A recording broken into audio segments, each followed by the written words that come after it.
This is the Troll Patrol, live with JustinFREAKIN. Welcome to the Troll Patrol live. It's a freaking Sunday. Not high enough for this shit. Trump has announced tariffs like just in the last couple of hours against NATO members because of Greenland or some shit. Starting off great tonight. Beautiful, beautiful.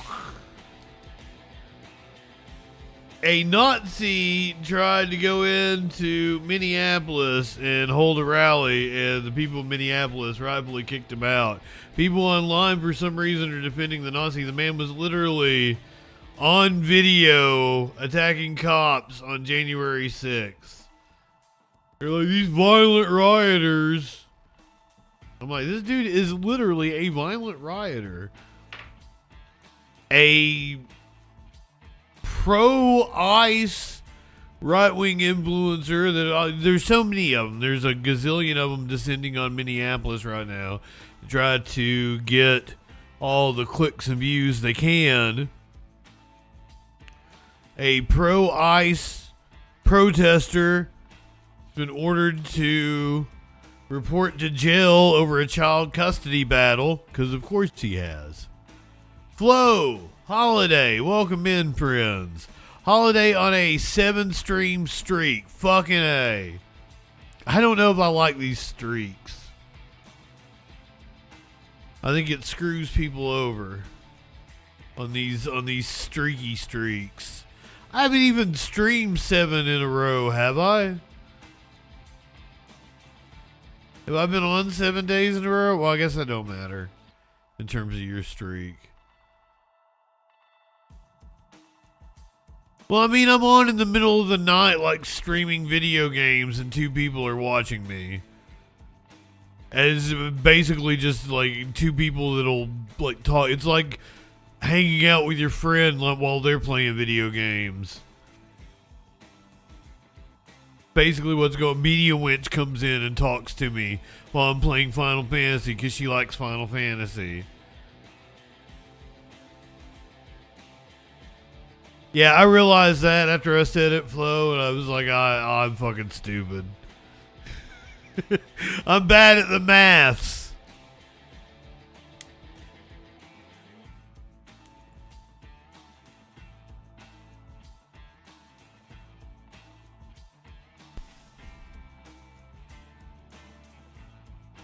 Anyway, we got crazy shit going on. Kiefer Sutherland got arrested.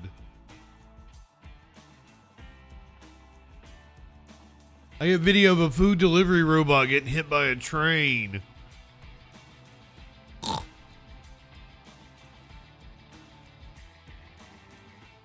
ICE is using face scans in order to gather personal information. Palantir developing an app to help ICE be able to track immigrants. A journalist appalled at the lack of a background check that she had to go through in order to get a job with ICE. Oh my God, Smokey. All of my business.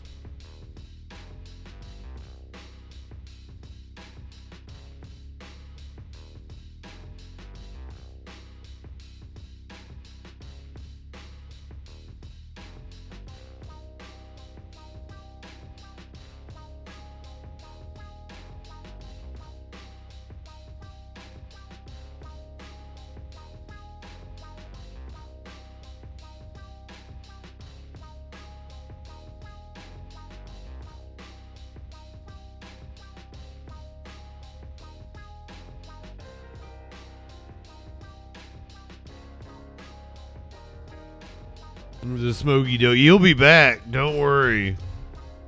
He'll probably circle back around. Oh, nope. He got up on the bed. It's like he'll probably circle back around and get back up this way.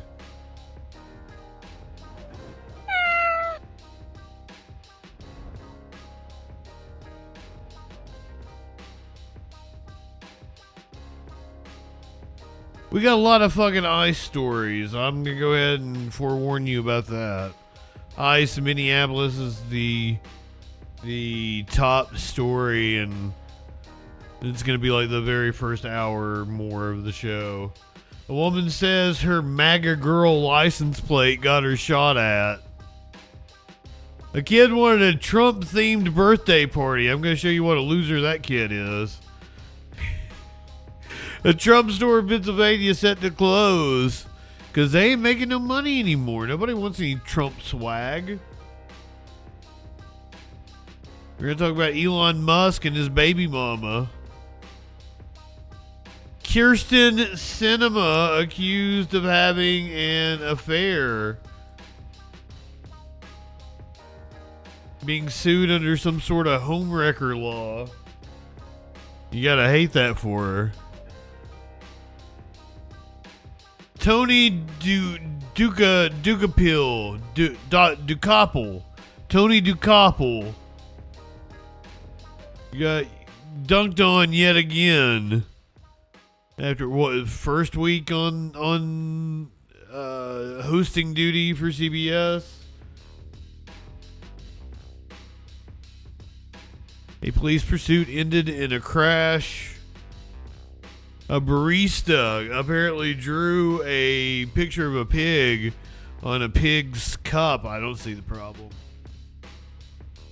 I'm going to tell you how this deaf Great Dane may be in the running to be the world's tallest dog.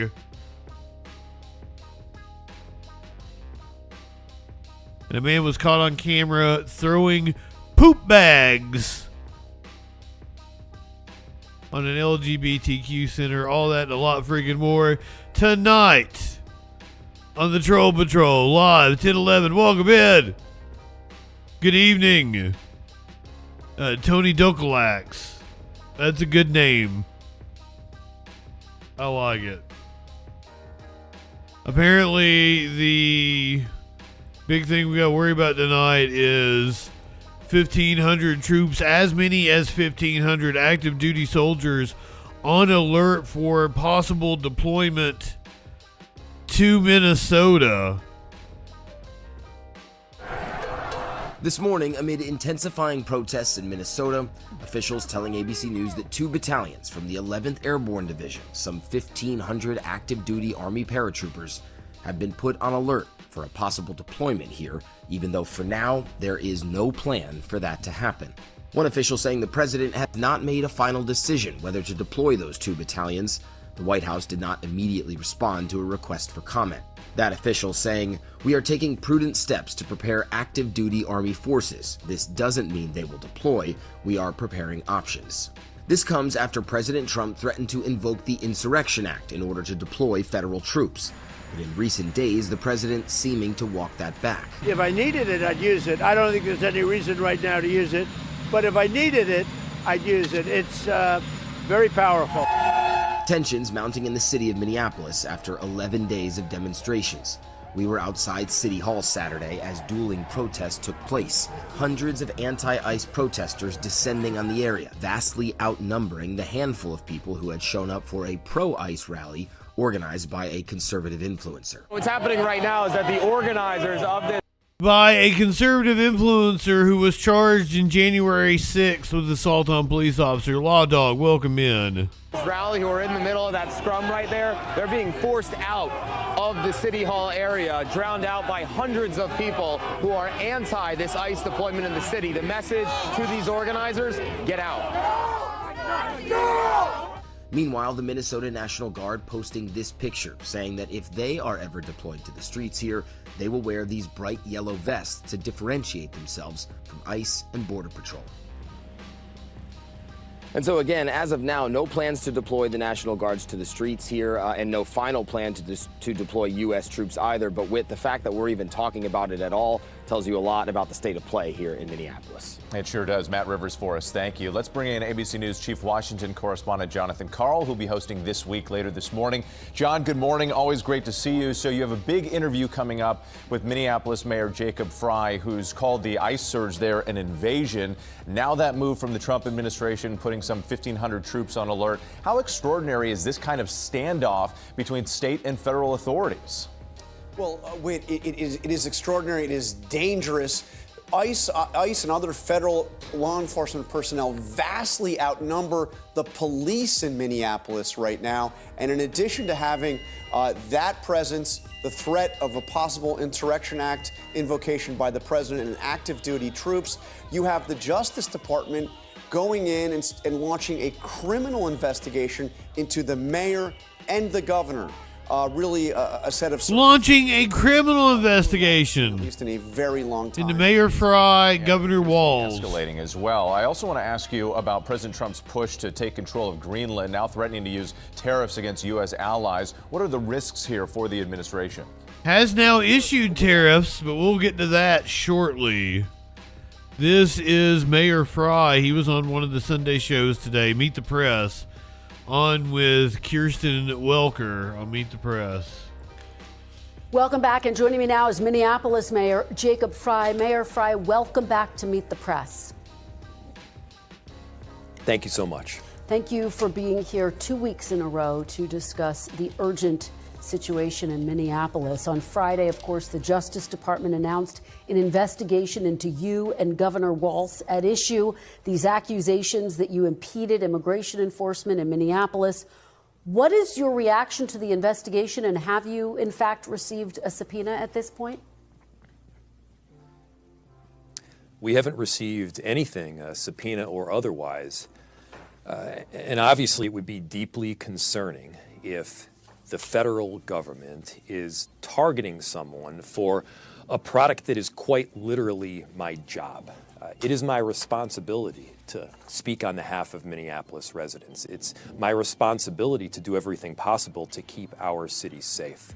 And so while I haven't received a subpoena or anything else at this point, this should be deeply concerning, not just for Minneapolis, but for anybody out there. And whether it's Senator Slotkin or Governor Walz or Senator Kelly, to have a federal government targeting people simply because of the speech they are using and that it runs against some of the things that the federal government is saying. I mean, this is stuff that happens in other countries. It shouldn't happen in America.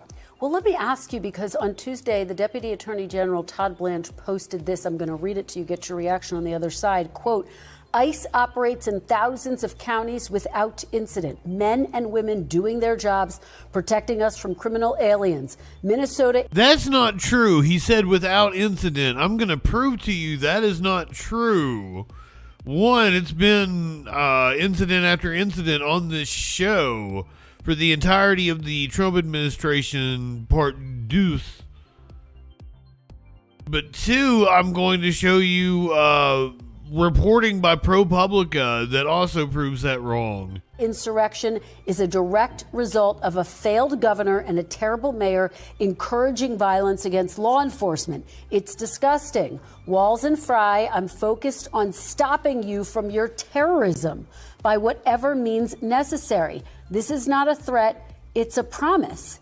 He is accusing you of terrorism, Mr. Mayor. How do you respond?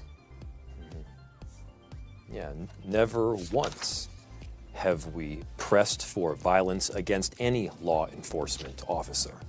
My primary job in Minneapolis is to keep people safe. That safety is being put in jeopardy, not by our Minneapolis residents, not by our local law enforcement that is working tirelessly, but by an invasion that is taking place in our city. I mean, we have around 600 police officers, and there's somewhere in the range of 3,000 to even 4,000 ICE agents and border control. If the goal is safety, if the goal is maintaining a peace, I'll tell you there's a very good antidote to some of the danger we've been seeing, and it's just to have ICE leave. And so we have been working very hard with a number of different jurisdictions to keep the people of our city safe.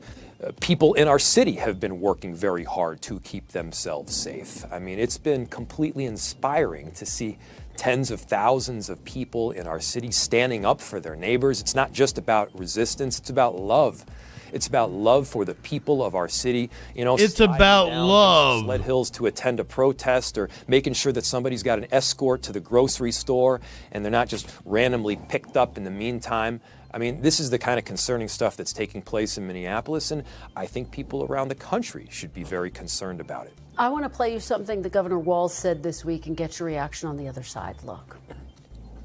We can, we must protest loudly, urgently, but also peacefully. I want to share another way you can help. Witness. Help us establish a record of exactly what's happening in our communities. You have an absolute right to peacefully film ICE agents as they conduct these activities. So carry your phone with you at all times.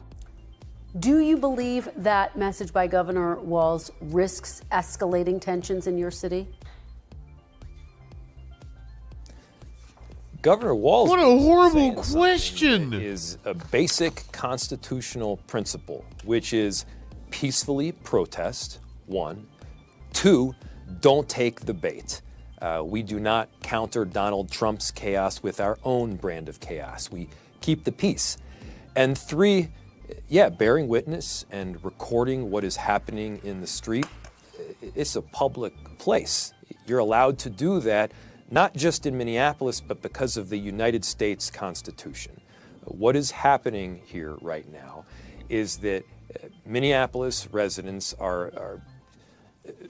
they're getting hit with a whole bunch of intimidation.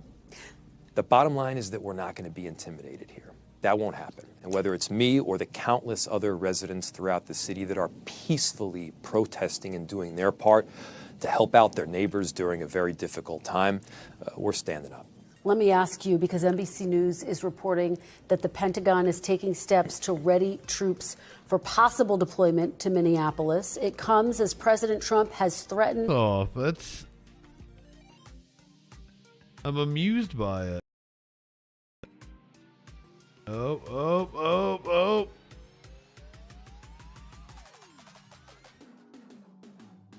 I think we might be good.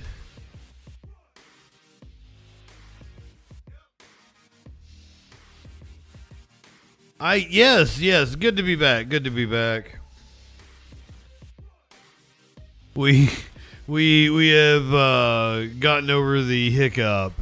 Leslie, Sports Cards, welcome in. Flo, Shelly, Fussy Simba. Anybody else sneak in here on me? Good to see all of you. This is Minneapolis Mayor Jacob Fry. The Pentagon is apparently readying 1,500 troops to send to Minneapolis for whatever reason. That's what Kristen Welker just asked Fry about. We'll go back a little bit. Residents throughout the city that are peacefully protesting and doing their part to help out their neighbors during a very difficult time, we're standing up. Let me ask you, because NBC News is reporting that the Pentagon is taking steps to ready troops for possible deployment to Minneapolis. It comes as President Trump has threatened, as you know, to invoke the Insurrection Act. How will you respond if those troops are in fact deployed? That would be a shocking step. To those that are paying attention, you got to understand how wild this is right now. In Minneapolis, crime is dramatically down. We don't need more federal agents to keep people safe. We are safe. Violent crime is down, shootings are down, carjackings are down in virtually every category, in virtually every neighborhood in the city. You know what's causing more chaos? Having these thousands of ICE agents and border control and apparently military even potentially on our streets. But again, the purpose here is to intimidate. He kind of gives me the willies, DJ Dub. We're not going to be intimidated. We're not backing down. We're going to grin down this bear and do so again with peace. All right. Mayor Jacob Frey, thank you so much for being here today. We really appreciate it. We thank you for watching. Shut up, Tom Llama. On breaking news and top stories on the NBC News app. We miss Lester. On our YouTube channel. Bring back Lester. Bring back Lester. A journalist decided she would see what it took to get hired on with ICE and was appalled at how easy it was to become an ICE agent. DemocracyNow.org, the War and Peace Report. Amy Goodman, take it away. What happens when ICE hires agents with minimal screening, then sends them into the streets, masked and armed?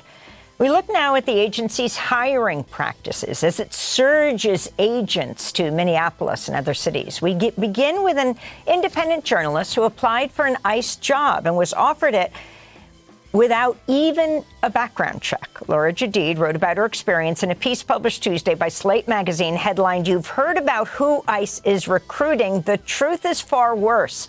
I'm the proof," was the headline. She begins her piece, the plan far worse to become an ICE agent. The plan when I went to the Immigration and Customs Enforcement Career Expo in Texas last August was to learn what it was like to apply to be an ICE agent. Who wouldn't be curious, she said. Laura Jadid joins us now from Portland, Oregon. Laura, would you take it from there? Explain what exactly you did, what this fair was, and then how you applied to work for ICE and what happened. Absolutely. So the hiring event, basically you brought your resume in, you handed it over, they were going to do an interview, and they were promising on-the-spot hiring to where you could, in fact, walk out with your $50,000 bonus that day, possibly. I went in. My resume, which was, I did a skills-based resume. I'm a veteran. I served. I was told you didn't get that shit for 5 years. I looked into it. Resume looked pretty good. Had a very brief interview, took all of 6 minutes. They didn't ask very many questions. And then I left, assuming I would never hear back, because I'm a very Googleable person. I have an unusual name. I'm the only Laura Jadid on the internet. And I make no secret of how I feel about ICE and Trump and all of it. So I was not expecting several days later to receive a tentative offer. I missed it in my inbox and it sunk to the bottom, which means that I never filled out the paperwork they requested. I never accepted the tentative offer. I never filled out my background check paperwork. I never signed the affidavit saying I committed no domestic violence crimes, none of it. A few weeks later, I got a message from LabCorp saying that ICE wanted me to do a drug test, and I went ahead and did that. I was pretty sure I wouldn't pass. I'd partaken in legal cannabis 6 days before the test, but why not waste some of their money, right? And then 9 days after that, I decided I wanted to, I was curious, had they processed the drug test yet? So I logged onto the ICE hiring portal, and what I found was she partook upon some legal cannabis. The drug test not seemed to be relevant. I was listed as having joined ICE as of 3 days earlier. I had listed that I had accepted the offer. They had offered me a final position as a deportation officer. My background check was listed as completed 3 days in the future from when I was looking at it. So it seems like the answer to the question, who are they hiring, is they don't know. Wow. You write in the piece, at first glance, my resume has enough to tantalize a recruiter for America's Gestapo in waiting. You're likening ICE to the Gestapo? Absolutely. And I don't think that's in any way hyperbole. We have armed, masked thugs on our street right now who are brutalizing, detaining, and murdering people with apparent impunity, a carte blanche, a license to kill from our government. And they can't even keep track of who's behind the masks. I don't believe for a second they're keeping track of who's a U.S. citizen, who needs to be deported, where these people even are. These disappearances where people vanish into the system, is it on purpose, or are they really that sloppy with paperwork? Ultimately, it doesn't matter. This constitutes a national emergency. We have unknown armed thugs in masks who are terrorizing citizens. So you have served in the military. You deployed twice. Can you talk about what that experience taught you? And also, you did do an interview with an agent, and I'm wondering if you could tell us what that agent said to you and where that went. Absolutely. So I joined the military right out of high school. I really believed in the whole war on terror thing. I really thought we were going over to spread freedom and democracy and what have you. And when I got there, it became very evident very quickly that that was not the case, and that we were doing it was a bad war, and we should not have been there telling people what to do. I was in eastern Afghanistan for the first deployment, western Afghanistan for the second. So I did not see combat, but as a military intelligence collector, I saw plenty of the decisions that got people killed on both sides that didn't need to happen. So I came back very disillusioned, like a lot of people, and actually like the ICE agent that I spoke to, which, by the way, this interview wasn't actually part of the hiring process. It was an optional step to see if I wanted to join up. But he told me that he was also joined right out of high school. He also deployed. And when he got back, he also got out as soon as he could. He didn't want anything to do with the military. But he had a lot of trouble assimilating, as a lot of veterans do. And so about 6 months later, he decided to go for law enforcement. And the rest is history. He's been an ICE agent, he said, for about a decade. He likes the work. He feels like he's getting instant results. And this is very sad to me, and also emblematic of a problem we have, where we use this language of terrorism and weapons of mass destruction and freedom and democracy at the barrel of a gun. We did this overseas, and it's come home in every conceivable way. Talk about your concerns about them not doing a background check. I mean, what does this mean for people who are documented to, wife beaters, people kill women? Yeah, I mean, it's very funny that they hired a lefty journalist with a profile on Antifa Watch. That's hilarious. But what's not funny is they didn't make me sign a domestic violence waiver. So how many people with domestic violence convictions are running around with guns in our cities terrorizing people? How many people who have been committed of sex crimes or crimes against children are in charge of detention centers where there's no oversight, where people won't be missed and won't be believed? The horror, it boggles the mind how bad this really is. And you were hired to be a deportation officer. What exactly is that? Where would you serve? Yeah, so yes, deportation officer. Basically, the agent was very keen on letting me know that I wouldn't be given a badge and a gun right away. I wouldn't be out in the street messing people up. I would probably have to push paperwork for about 6 months before I got there. And when I expressed that was fine with me, with my analyst background, he actually, the atmosphere changed. He was like, no, listen, we want everyone on the street with guns eventually. And I had to reassure him that that was also fine. It seems like the focus is very much getting people out on the street with guns, and the focus of the people applying, apparently, is to get out on the street as quickly as possible to brutalize people. I'll just end by asking you, you said you signed up to fight the war on terror, and you served twice in Afghanistan. You call what's happening here in the United States the war on terror come home. Yes. It is very sad. It is not surprising, but it is very sad. This is a national emergency. This is a state emergency. And frankly, it's past time that governors called up the National Guard to protect the citizens who elected them to keep them safe from the people actually terrorizing us in the streets. Laura Jadida, I want to thank you for being with us, freelance journalist who writes regularly on her Substack at Firewalled Media. So it's super easy to get hired as an ICE agent. Apparently you can get hired without even agreeing to be hired. ProPublica, yet again, doing amazing reporting. They found more than 40 cases of immigration agents using banned chokeholds and other moves that can cut off breathing. Former police are appalled. They showed former police and immigration officials videos of the incidents. They said agents are out of control. One said it's kind of action that should get you fired. They are banned tactics, but agents are seeing no punishment. An agent in Houston put a teenage citizen into a chokehold, wrapping his arm around the boy's neck, choking him so hard that his neck had red welts hours later.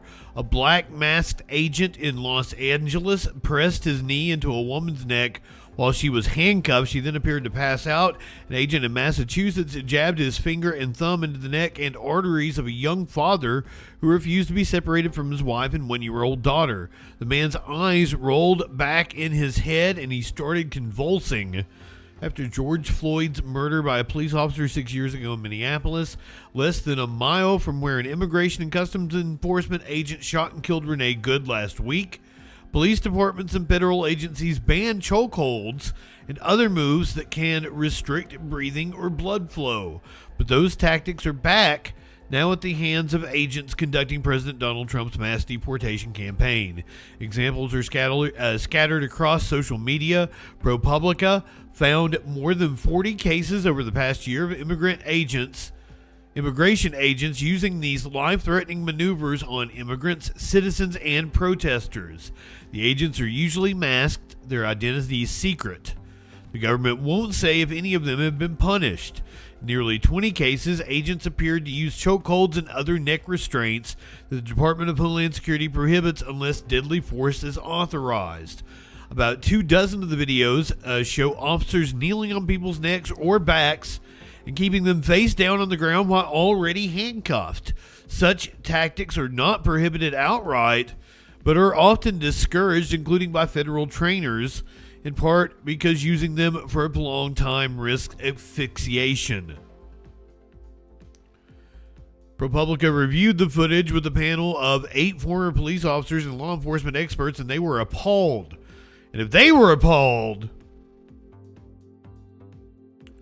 this is what bad policing looks like, they said, and it puts everyone at risk. I arrested dozens upon dozens of drug traffickers, human smugglers, child molesters. Some of them will resist. This is according to Eric Balit, who spent more than 2 decades working at Homeland Security Investigations and Border Patrol, including the first Trump administration. I don't remember putting anybody in a chokehold, period. If you'd like to read the rest of this ProPublica article, I'm going to drop it in the chat.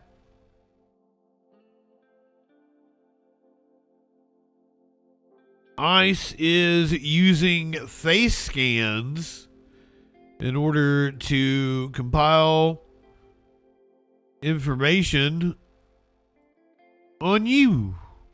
ICE observers say agents are making a point of recording them and their license plates and then using the information in ways that raise serious privacy concerns. Fox 9's Corn Hoggard talked to some people who have had agents lead them right. Corn Hogger. She said Corn Hogger, did she not? We've gone through this before. Concerns. Fox 9's Corn Hoggard talked to some people who have had agents lead them right to their own homes. As he tells us, it sounds like a federal judge also has issues with that behavior. Whether agents are allowed to access your private data using license plate readers or facial recognition was not part of the judge's ruling, but she did say observers established a pattern of ICE agents attempting to chill their First Amendment rights. When Judy and Noah Levy started following ICE agents driving away from a St. Paul shopping center last week, the agents stopped them almost immediately. Video shows an agent apparently recording their license plate and Noah Levy's face. Seconds later, an agent tapped on Judy's window. He said, "How can I help you, Judith? Are you having a good day, Judith?" And we knew right away he got that from our plates. Yeah, he was menacing us. The Levys didn't back down. They kept following, but soon found themselves in a familiar neighborhood. ICE is at my house. Their experience mirrors that of dozens of observers, including Ryan Eklund, who noticed an agent recording his information as he followed in Woodbury this week. They started to drive towards my neighborhood and must have run my plate because they drove into my neighborhood and into my cul-de-sac where I live.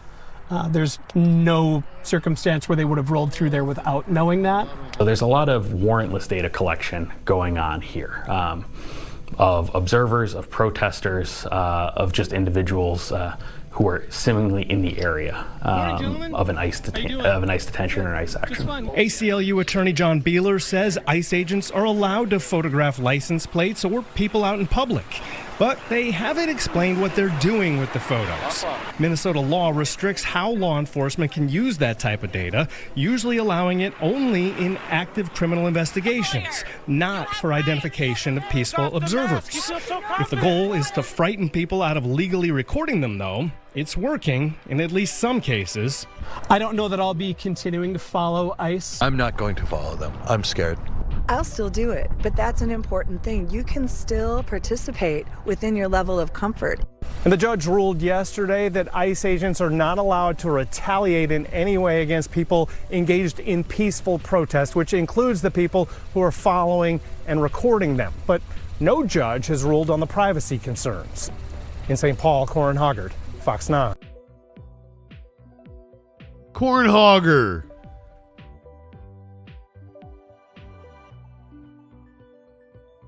Corin Hoggard. Corin Hoggard. Cornhogger. Sorry, Cornhogger.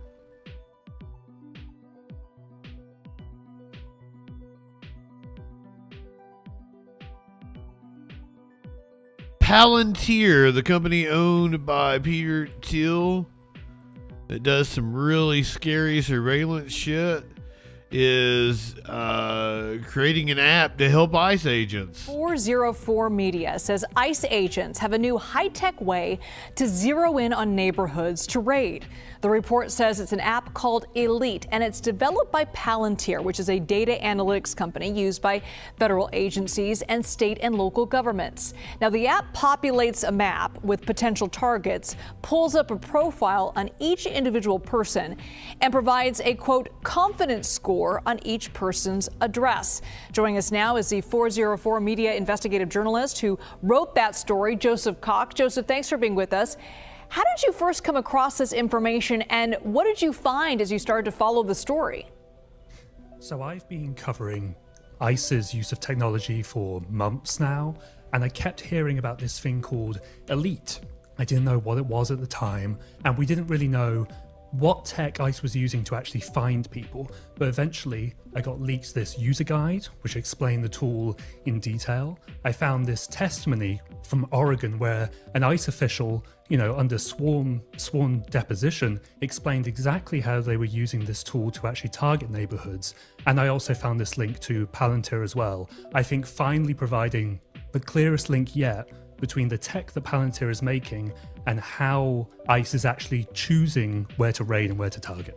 So what kind of data are they looking at here on this app? And is it being used in agents all over, not just Minnesota? So with this testimony in Oregon, an ICE official said it's basically like a Google's map interface where you can look around the United States, you can zoom in on targets, and I've seen the interface and he's exactly right, that's exactly what it looks like. You then click on an individual person and it brings up their name, a photo, most importantly for ICE, their apparent address, and also a confidence score on how likely it is that person is actually there, such as 90 out of 100 or 75 out of 100. It allows them to really zoom in on who they want to go pick up that day. So you write about the app user guide. What did the user guide reveal to you? It really showed in granular detail what exactly ICE is able to do, such as if they want to target this neighborhood, they'll maybe draw a circle around it and that will bring up information on all of the people there. If they want to figure out where a certain population might be, they can use it for that. And of course, I think really importantly for what is happening in Minnesota at the moment, the tool can be used to sort of write up special operations, is what ICE calls it, and that can send target lists out to people on the ground, and then they can then pursue them as well as part of these much wider operations that we're seeing across the United States. Joseph Cox, thank you so much. Joseph Cox. This shit's scary. Palantir out here developing apps that target communities. ICE is collecting as much personal information as they can. Big Brother really watching us. This is dystopian future. I owe Alex Jones an apology. God damn, Alex Jones was right. Big Brother, the New World Order, they're all conspiring against us. They're going to declare martial law. They're going to come in and take all of our rights. Alex Jones was 100% correct. Weren't you, Alex? Man, are you scared shitless of this government? It is time for Trump to declare the Insurrection Act. I have spent hours today watching the live feeds of the footage out of Minnesota.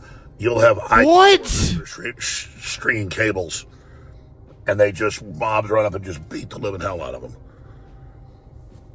You've got people randomly just being pulled out of their cars with their families and being beat up, and just mobs of insane, mainly white liberals running around doing this. I mean, these are like Maoist brigades.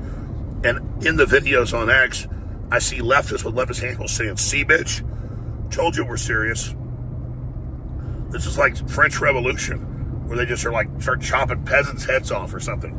These people are like, man, I wish. Morons. And it wasn't peasants. And they get told by the corporate media that ICE is Nazis and they don't have warrants. Yeah, they got court orders, and they are just wanting to run around and throw fits. And it's not just the Somalis just coming out. It's state investigations around the country. It's the Dems above them use them. And so a lot of these white liberals you see that are running around rioting, they're the ones running it, folks. Oh, Soros paid them. It's just that you watch these videos, it's like 90% crazy white people. I mean, it's just wild. So the police are... Because he knows crazy white people. ICE is just a couple thousand people. They can't deal with it. Tim Walz knew exactly what he was doing. The Democrats, all of them. The mayor saying, "Oh, ICE is illegal, ICE is criminal. We can arrest ICE. The citizens are asking us to attack ICE." This is their Cloward and Piven, but that's the planned uprising I predicted.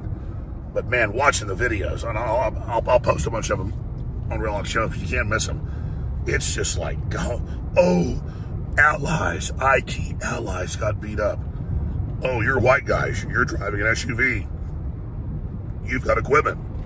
We're going to beat you. They're like, "No, please. We hate Trump too." "No, you're white. Now you die." And they're white people mainly doing it. I mean, what? So, just crazed mobs. I can just tell, good luck doing that in Texas, guys. Because, man, I don't want to be tried by some Soros prosecutor, but you attack me, my family, my car, and you surround me, I'm going to light your ass up like Christmas. And they're like Christmas. For violence before this woman got killed, who went out looking for trouble. You people are just sick LARPers. Here's the good news. The globalist order's coming to its end all over the world. So no matter what you guys do, cling to power, try to bully us into submission, your days are over. But Trump needs to put troops on the streets right now. They need to prosecute Walz, Fry, all of them. This is their move. And man, these mobs they whipped up, go watch the videos. It is. Oh, he meant Fry, all of them, not Fry all of them, which is what I originally thought, which was like, shit, he's calling for the death penalty. Crazy. They're beating up anybody that's white and driving an SUV. It's amazing. They're beating up anybody who's white and driving an SUV.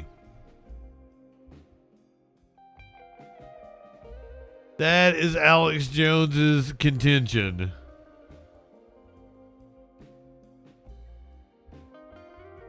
When he's talking about the videos that he saw on X, he's talking about a man by the name of Jake Lang. We're gonna watch the entire video, but this is a good little clip here.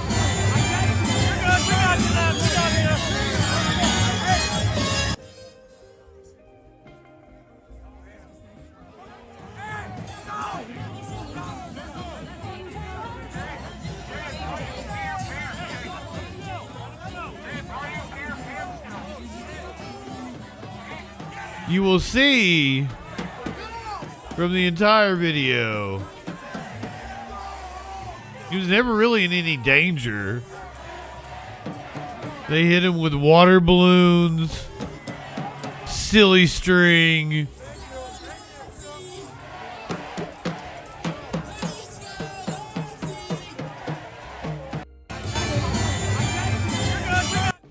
I want to be perfectly clear. The guy that we are talking about here is an actual honest-to-God Nazi. This is not just a screenshot I've got, like that's mid-fucking wave or some shit, like all the right-wingers. No, he's literally doing a Sig Heil. He was marching through Minneapolis talking about preserving the white race. He was convicted for his role in January 6th, where he assaulted police officers.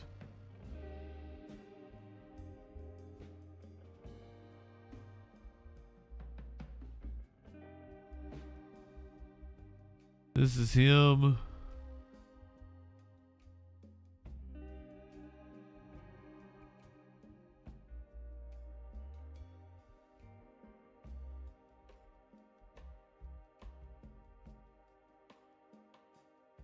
He got smacked in the head with a baton. There's spray. He's right there on the front line.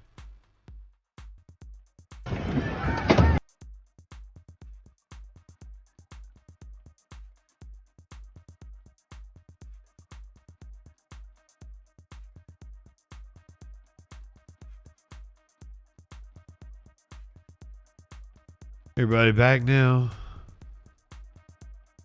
Hello, feds. This is Jake Lang at January 6th. He's the one with the bat. That dude with the bat with the mask on. You just saw the reverse angle from the security camera.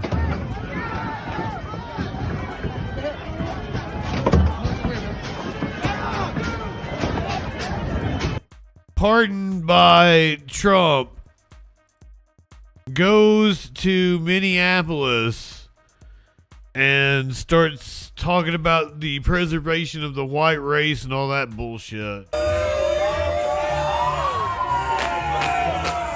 off, bitch!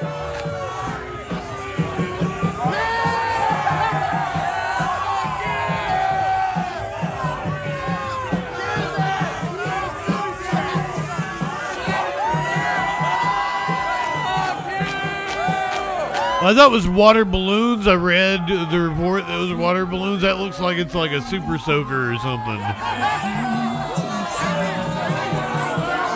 So they're throwing silly string.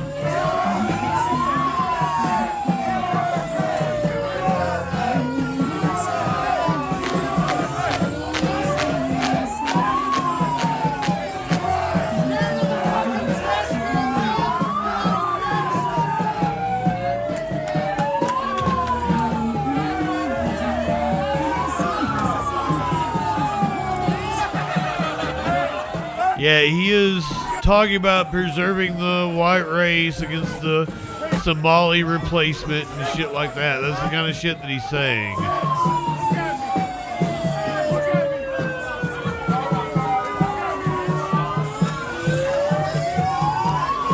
This is about 40 minutes into his so-called rally. Back up, don't slip, don't slip. No fighting! She's got like mace, she's got mace. She's got mace. She's macing everyone. She's macing everyone. Don't go there. She's macing everybody. She's macing. I don't like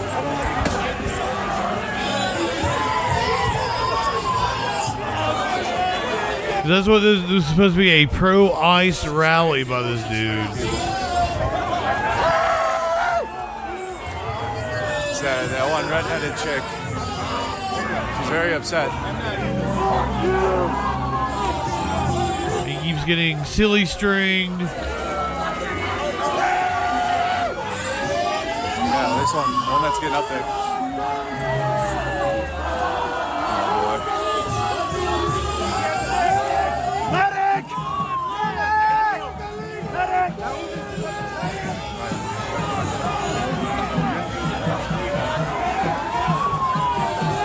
pick up a woman at the rally?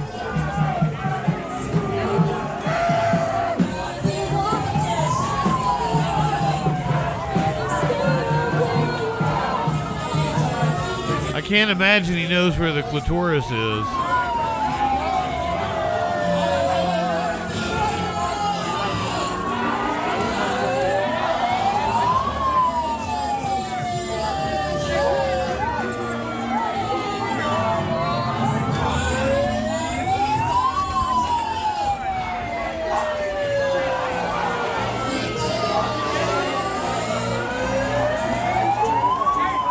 This whole thing is hilarious.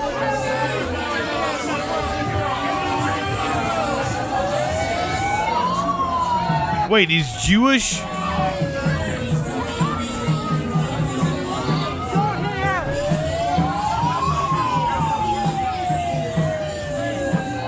Insanity.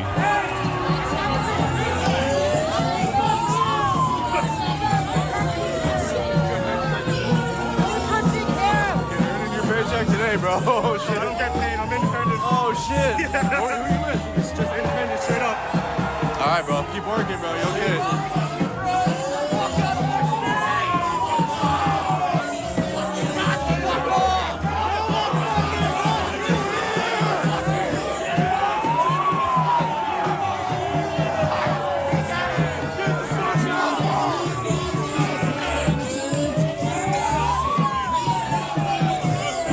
What a fucking turnout for the anti-ICE protest.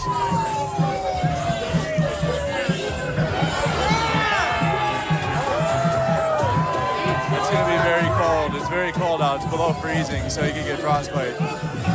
It's very cold. He's getting hit with water.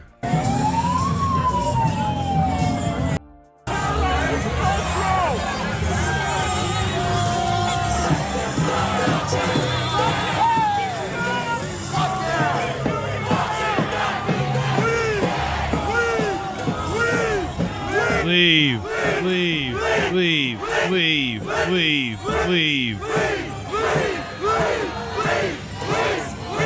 I mean, I see nothing wrong.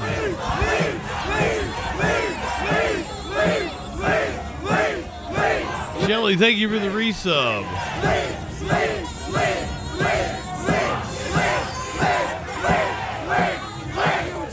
The crowd didn't want a Nazi, a literal Nazi, in their neighborhood. They peacefully escorted him out. They could have. He tried to claim that he got stabbed, but there is no evidence.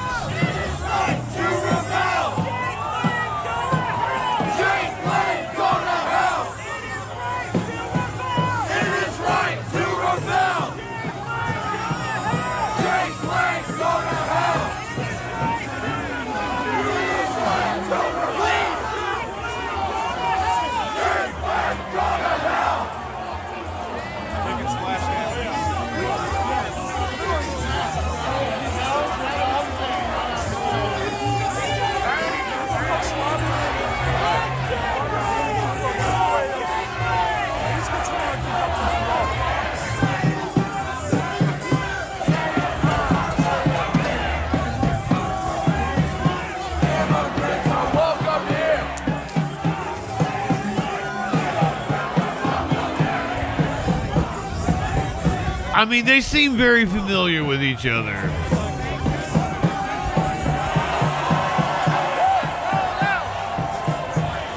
Let him go! Let him fucking go! He's a stupid Nazi! Fuck out!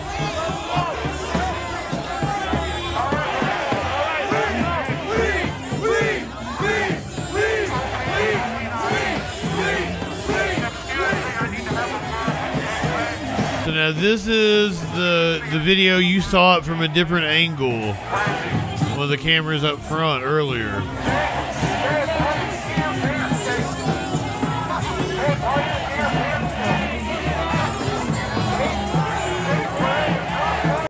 I have this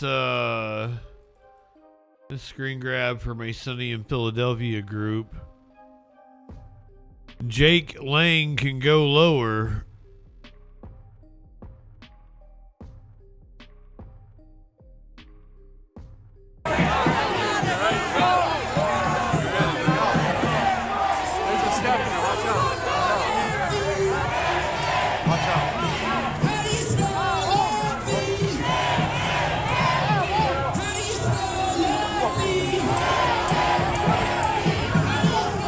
Yeah, they're trying to paint it as this was some violent mob, but clearly it's not.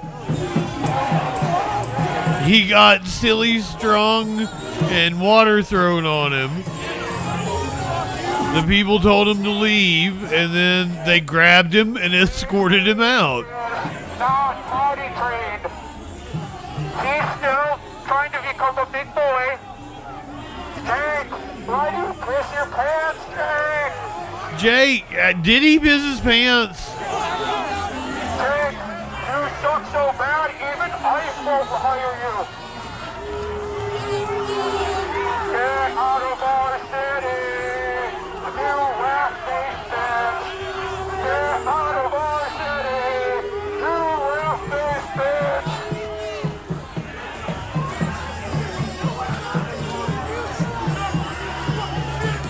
Get out of the He is getting doused.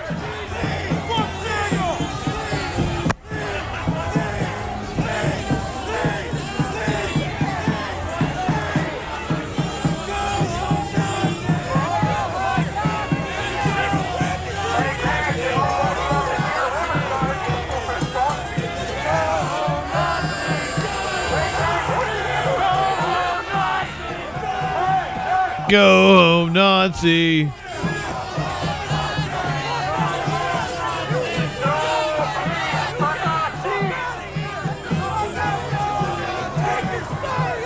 Dub, are these his people?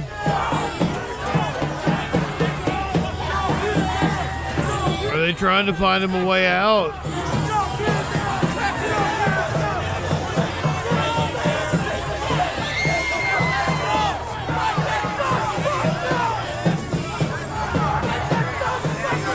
This is so he was hit with water balloons at this point. Some of them could have contained piss. I wouldn't doubt that. Several ICE agents have reported being hit with piss.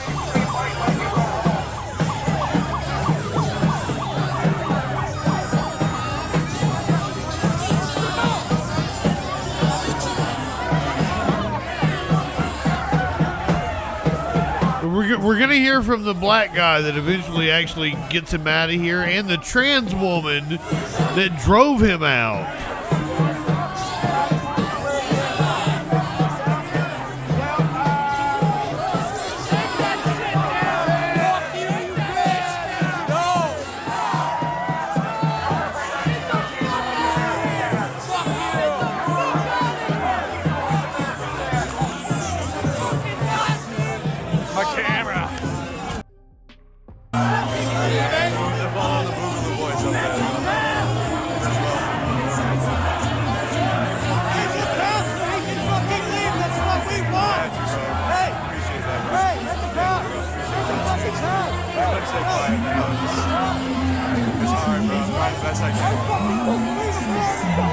It's this guy. This guy eventually gets him out of there, I think.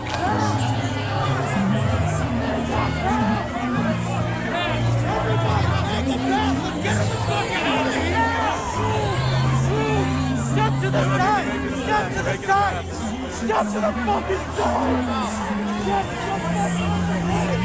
He's too scared. We got a path. He's too scared. He's too fucking.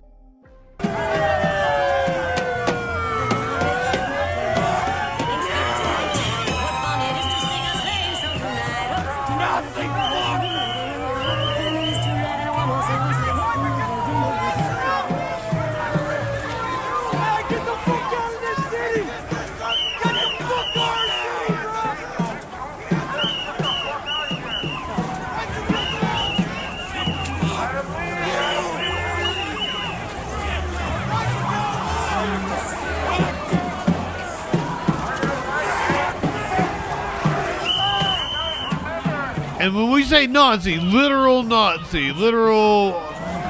Sig Heil, went to a Somali neighborhood, talking about preserving the white race kind of shit.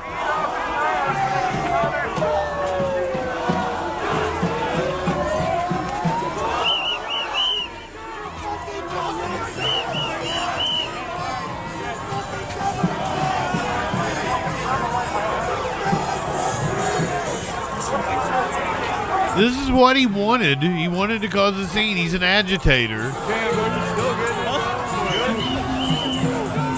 A wannabe YouTube influencer.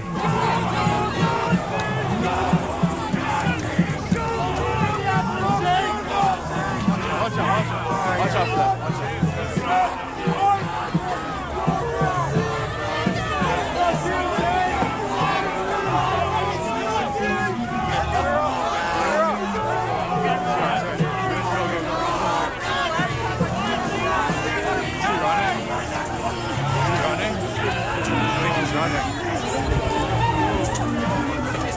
I've never ever in my life seen somebody like actually chased out of a city.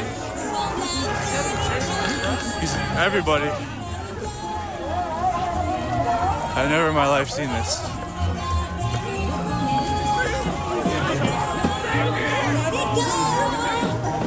Is that the song from Frozen? Don't go in. I don't want to. I won't get copyright. The wildest thing I think I've ever seen, and I've seen some things, but I have never seen an entire fucking city. That's after he got in the car. So as I said, we've got interviews with the black guy that helped him get out of there. The trans woman that he got in a car with. This is a different angle of the skirmish. Let me go. Just go. You can see he's bleeding, but I don't think he was ever really assaulted.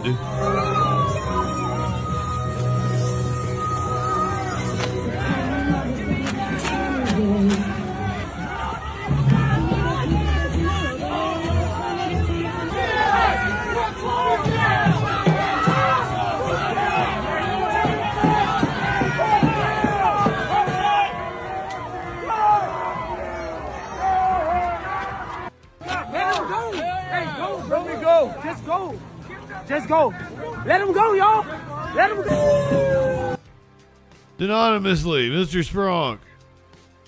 This is the black guy in the leather jacket and the sunglasses that you saw help him get the fuck out of there. I don't know how, I just can, right? Divine entity. Now, at the end of the day, my job. Way to be fucking brave and trying to fucking do something. Yeah, my job, you know, my purpose on earth, and my spirit told me, I'm the son of God, right? A lot of people gonna think I'm lying, and I just showed you again. They got you. It shows you again that I don't have to lie, but I move off love and unity, and that's how Jesus walked. If y'all Christians, that's how Yahweh walked. If y'all Africans and y'all roots, Yahweh walked just showing love regardless of what somebody did to you. When they crucified them on the cross, he still forgave everybody for their sins, and they down there killed them. So it's like, we can't treat hate with hate. Love overcome hate any day.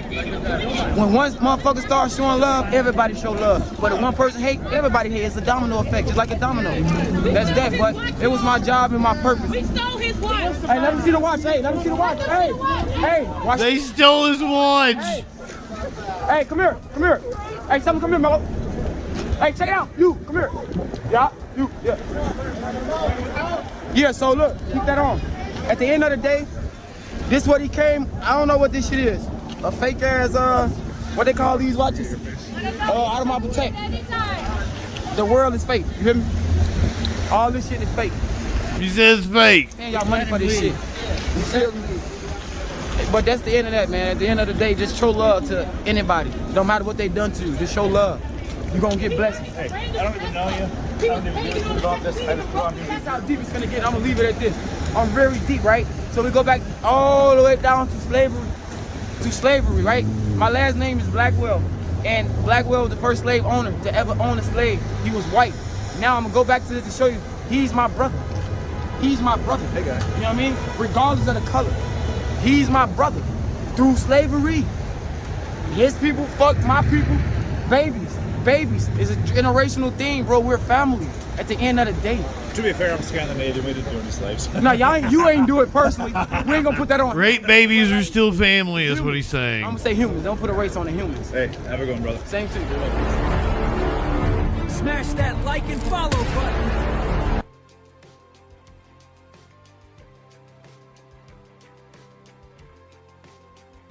Yeah, follow the black conservative preacher. This is the trans woman that drove him away. Okay, TikTok. We're gonna make... Oh, wait, can you turn the heat down really fast? Okay, hopefully this works and it like doesn't cut up again. So, my name is Day.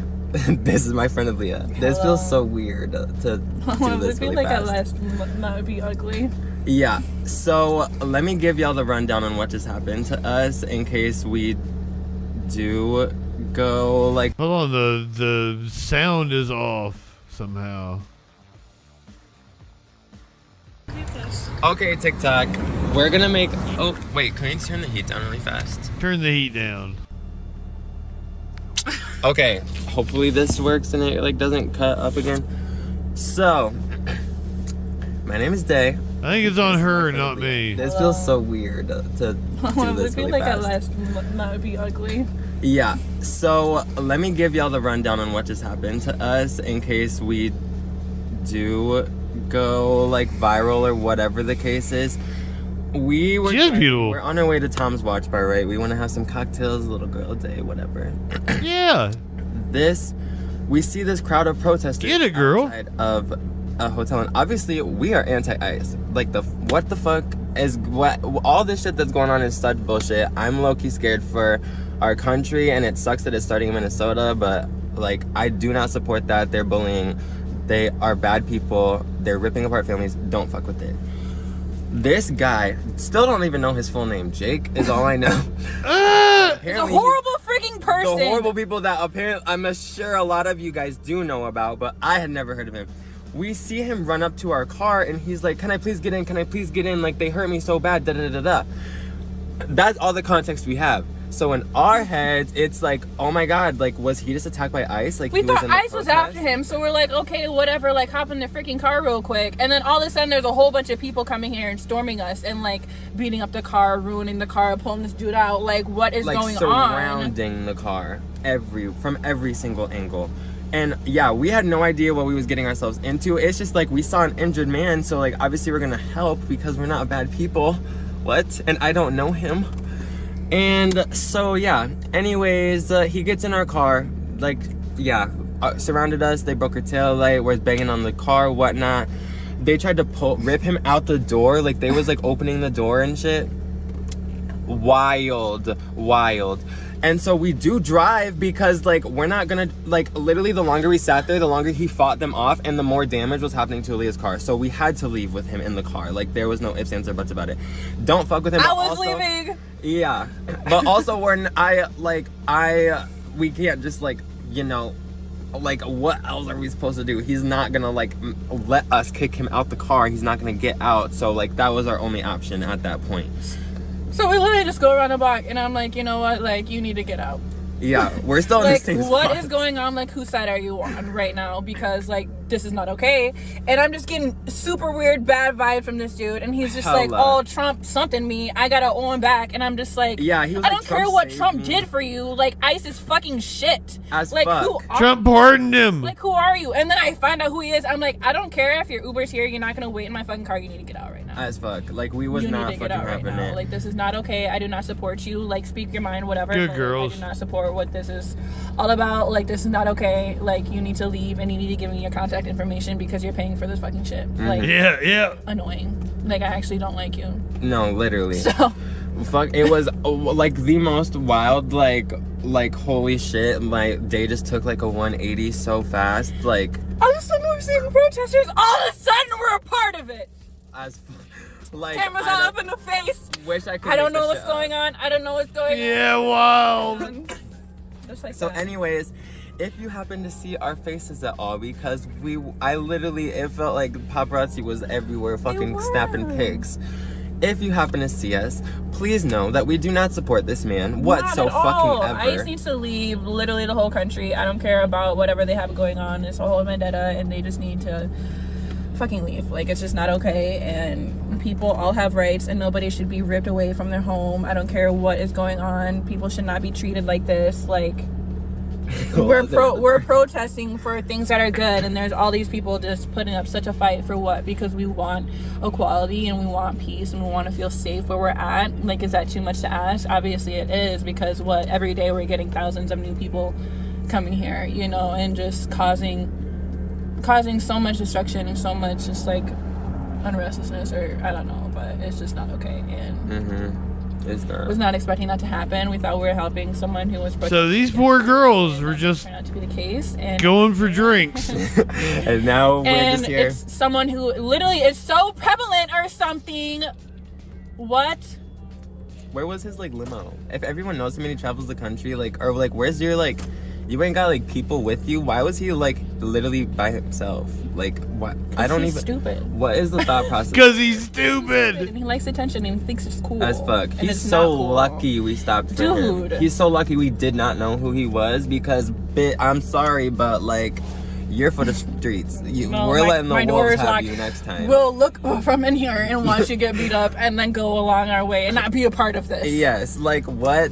And yeah, I'm sorry this video is so long, but we had to like put that out there for sure, because like I'm not trying to get caught up in no fucking like we already are. We did. You good, girls, you good. We get it. Somebody just jumped in your car.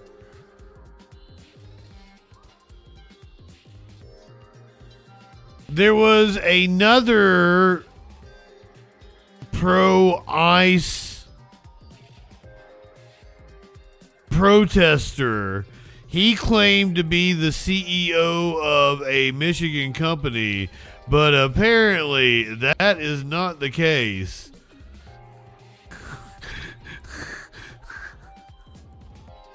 Are you guys ready for the Battle of the States to begin? Yes, chef. Ah, god damn it. Stupid ads.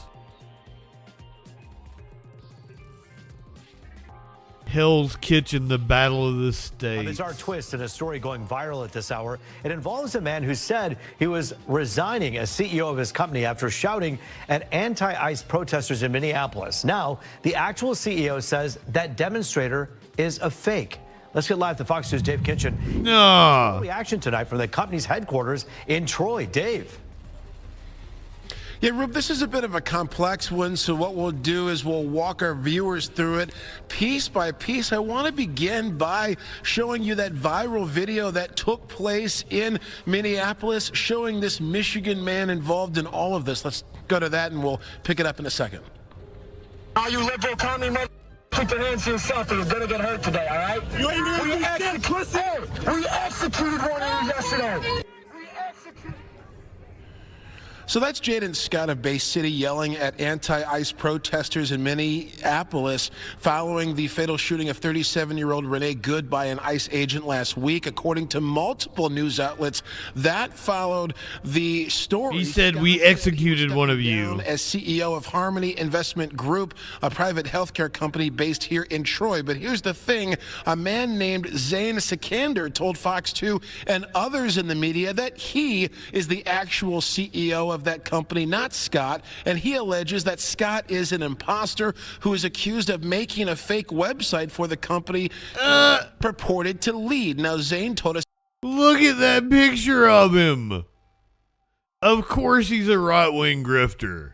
Imposter who is accused of making a fake website for the company he purported to lead. Now, Zane told us by phone that he has known Scott for a long time, since they both hail from the Saginaw Bay City area, and that for some reason Scott had allegedly claimed affiliation with his companies before. Fox 2 reached out to Scott for comment. We haven't heard back yet. In the meantime, it has many people wondering, what can a company do if someone claims to be associated with it and brings about concerning press coverage in the process that could hurt business? Metro Detroit PR strategist Matt Friedman says good, solid crisis communication. Things first, from a communication standpoint, is to make sure that current customers know the facts and get that reassurance that everything is okay, that the company is a victim here.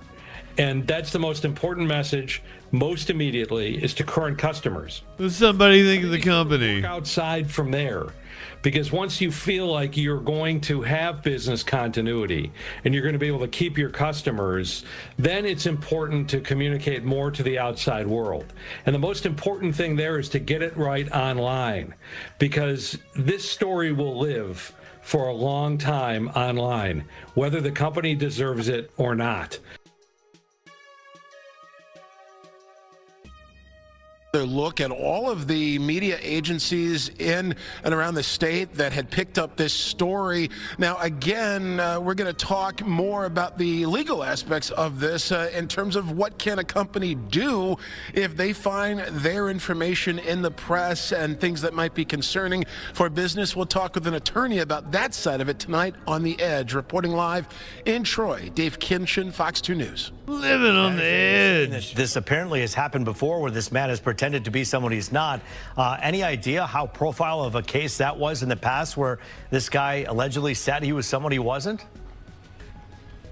Well, Zane had told us that really it was more of lower key situations involving friends. Allegedly, him saying that he was with some of Zane's companies when that wasn't the case. Zane had told us tonight by phone that this is the highest profile example of it. He actually was thinking about talking with us on camera, Zane was, but then he said that he really wants to focus on his company and is really concerned about any repercussions. That is, you'll focus on the legal aspects and ramifications of this tonight on The Edge. We'll look forward to your report then.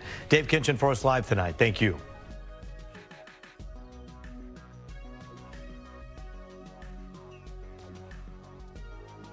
Jaden Scott is his name. Jaden Scott.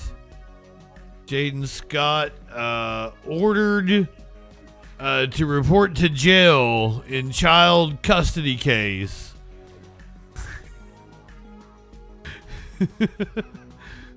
Because of course he is.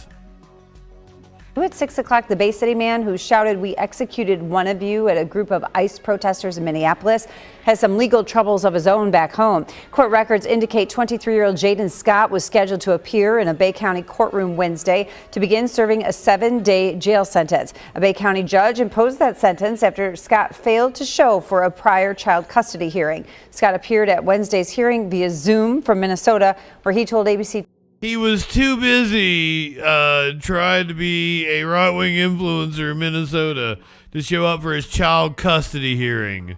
Courtroom Wednesday to begin serving a 7-day jail sentence. A Bay County judge imposed that sentence after Scott failed to show for a prior child custody hearing. Scott appeared at Wednesday's hearing via Zoom from Minnesota, where he told ABC 12 News earlier this week he was returning to bring more people there to help ICE and its immigration crackdown. The judge ordered Scott to report to jail in Bay County this Friday. Video of Scott went viral as he was captured shouting at people in Minnesota protesting ICE in response to last week's deadly shooting of a woman.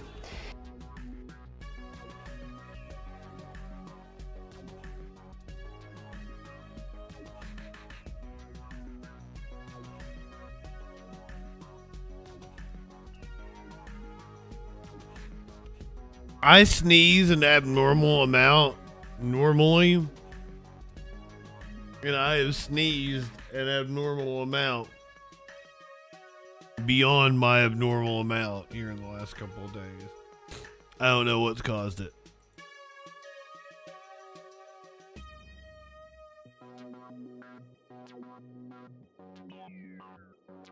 Last week, I think it was Thursday night, might have been Wednesday night.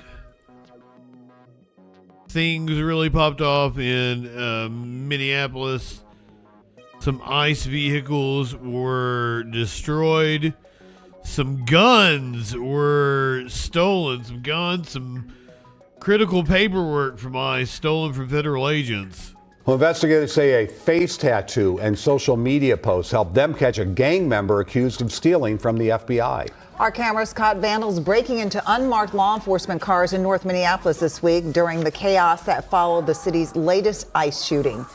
Federal prosecutors say Raul Gutierrez stole an FBI agent's rifle from one of those cars, but that is not all that's missing. WCCO's Jonah Kaplan explains what is still on the streets. The 5-pointed crown on his face was the giveaway. You can see it here on Raul Gutierrez's cheek when he's arrested by federal agents on Thursday. And you could see it on his face in this old booking photo from a previous stay in the Ramsey County Jail. According to U.S. officials, the tattoo is the emblem of the Latin Kings Gang, a Chicago-based group that investigators call highly organized, particularly ruthless, and engages in a myriad of criminal activity. The 33-year-old pleaded guilty to violently assaulting his ex-girlfriend just 9 months ago. His record also includes prior convictions in Hennepin County and in Wisconsin. Federal prosecutors are now accusing Gutierrez of stealing a rifle from the trunk of an FBI vehicle. Court documents reveal detectives tracked Gutierrez from Wednesday night's chaotic scene after seeing him on social media holding a soft rifle case. The next morning, agents began surveilling his home on East 23rd Street and followed him when he drove away. Officers then That's a cute little house. Traffic stop, and Gutierrez tried to run away but was caught. After being taken to jail, investigators say Gutierrez admitted to stealing the rifle but claimed someone then took it from him. He later walked it back and fessed up. Despite his arrest, several items taken from those looted SUVs remain missing. The criminal complaint lists another gun, ammunition, a computer, body armor, and uniforms. In Minneapolis, Jonah Kaplan. Body armor and uniforms stolen. Authorities say Gutierrez was also under investigation by the DEA for trafficking meth and fentanyl.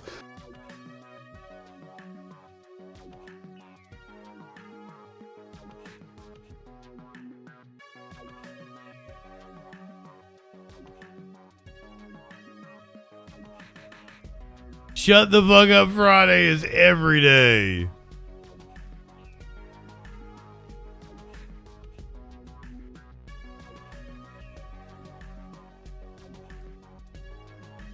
You guys are never gonna believe this. There's this prosecutor for ICE, and he's a racist piece of shit. ICE prosecutor who runs a racist X account returns to Dallas Immigration Court. James Rodden, identified by the Observer last year as the operator of an account that routinely posted hateful statements, appeared to be back at work on Tuesday. In February of last year, the Texas Observer reported that James Jim Joseph Rodden, an Immigration and Customs Enforcement Assistant Chief Counsel who acts as a prosecutor for ICE in Immigration Court in Dallas, operates a white supremacist X account named Glomar Responder. Based on an overwhelming number of biographical details that the Observer matched through publicly available documents, other social media activity, and courtroom observation, the account has over 17,000 followers and has routinely posted hateful statements, including that America is a white nation, that migrants are all criminals, and that all blacks are foreign to my people, in addition to posts with apparent praise of Adolf Hitler. After the Observer's initial story was published, Rodden was apparently pulled from the federal immigration court schedules. 3 members of Congress sent letters to ICE and the Department of Homeland Security demanding an investigation into Rodden. ICE responded in a letter last March to Congressman Mark Vesey, who represents part of Dallas, stating that the ICE Office of Professional Responsibility understands the seriousness of the allegation and will ensure all allegations are addressed appropriately, fairly, and expeditiously. Upon receiving a tip from an attorney who represents immigrants in removal proceedings at the Dallas Immigration Court, the Observer arrived at the courtroom of Judge Dietrich H. Sims Tuesday afternoon ahead of the day's merit hearings for federal immigration cases. When the Observer opened the door to the courtroom, Rodden was sitting at the prosecutor's desk. A court clerk said the Observer was not allowed to sit in on the hearings. The Observer also obtained a photo of Rodden exiting the courtroom Tuesday wearing his staff badge. Boy, he certainly looks like a Nazi. Hey, Flash, are you here? We could use your calipers right now.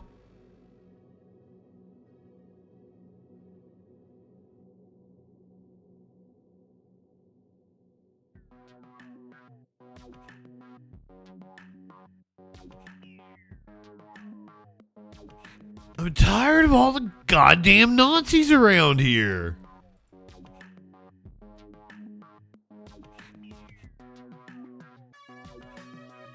Element, I don't think I told you good evening. Welcome in, my friend.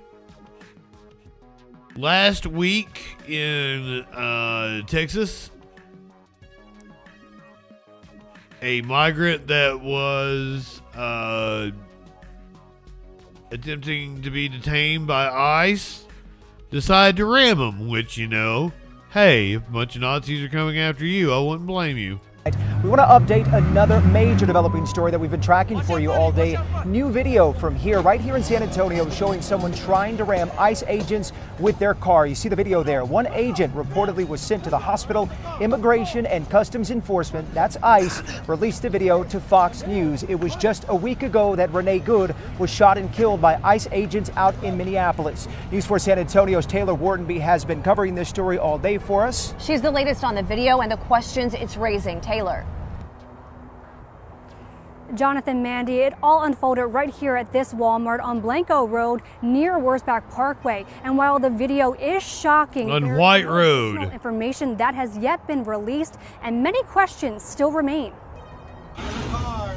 The video shot by ICE was first broadcasted last night on Hannity. It shows ICE agents surrounding the vehicle while speaking with the driver whose windows are up. According to the Hannity report, the driver was allegedly in the country illegally. He begins to move the vehicle, despite agents' attempts to stop him. Watch out behind you, watch out! The driver then tries to flee, reversing and slamming into a vehicle behind him. And then we're lucky he didn't get shot. Crashing into a second car as ICE agents attempted to intervene. Agents are seen drawing their weapons as the situation escalates. The driver eventually exits the vehicle and lies on the ground, where he's taken into custody. Governor Greg Abbott taken to social media this morning, saying an ICE agent had to be taken to the hospital because of what happened. The governor don't give a shit. Just the latest example of how groups are obstructing immigration enforcement across the country, putting officers and civilians at risk. During last night's interview on Hannity, ICE Director Todd Lyons said the agent on Hannity injury and also talked about what ICE agents are encountering. And every day, Sean, this is what the men and women of ICE are facing. It's constant impediments, constant attacks like this. News 4 has been able to confirm with federal sources the agent on the driver's side of the vehicle is Miguel Vergara, Field Office Director for ICE's enforcement and removal operations. But many questions remain. We reached out to San Antonio police, but no police report on the incident exists. We also reached out to the Bexar County Sheriff's Office to see if they were called, and we've also called ICE for comment. We haven't received any additional information about the agent who was injured or what hospital they were taken to. Now, ICE telling us late this afternoon they are working on our request. Now, once we get information, we'll give it to you. Reporting live in Taylor Whartonby, News 4, San Antonio. Seriously, referencing Hannity. That's a red flag right there.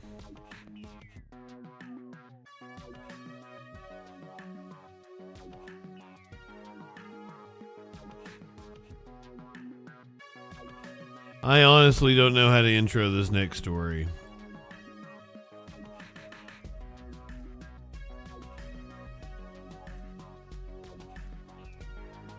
This one hits home for me in a lot of ways.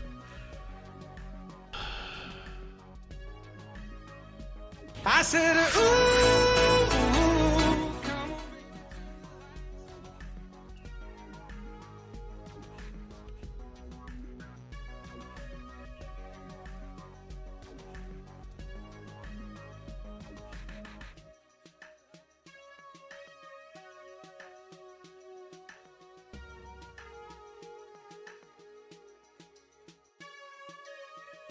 What the fuck is that?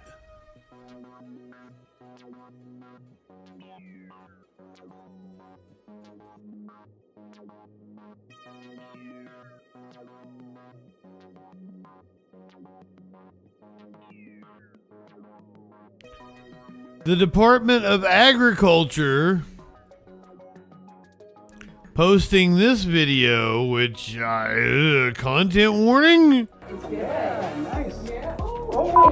1, 2, 3. Milk. Look right here. Right there. Look here. Nice. Nice. Drink milk.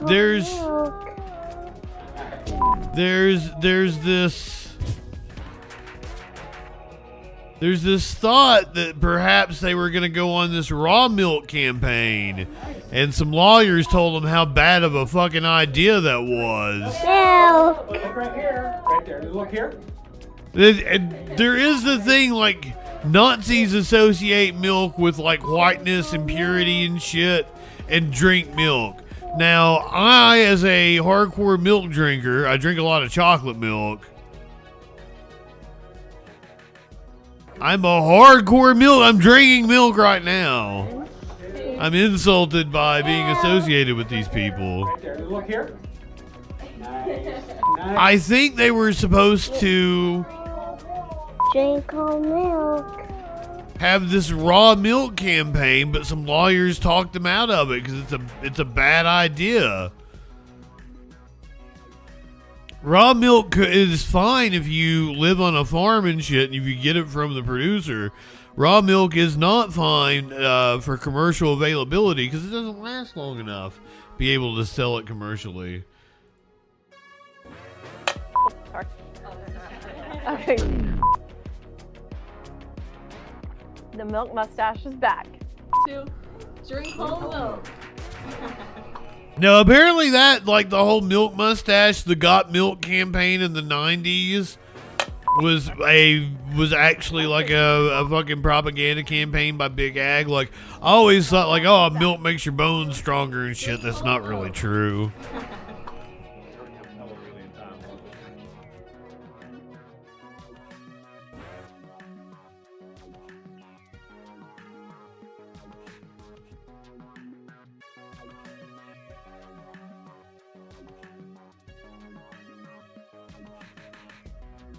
We had a clip we played of Senator Jim Justice earlier last year after he got to the Senate, where he was talking about whole milk.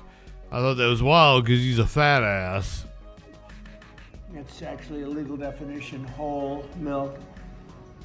And it's whole with a W for those of you that have a problem. Most of the media will get that. It's actually a legal definition, whole milk.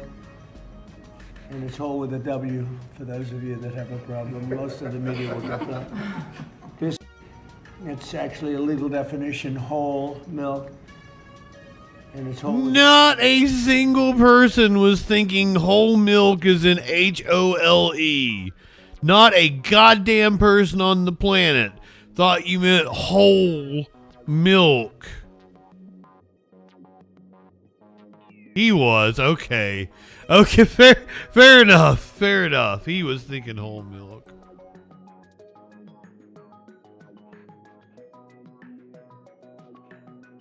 Why is the Trump administration suddenly focused on a campaign for whole milk?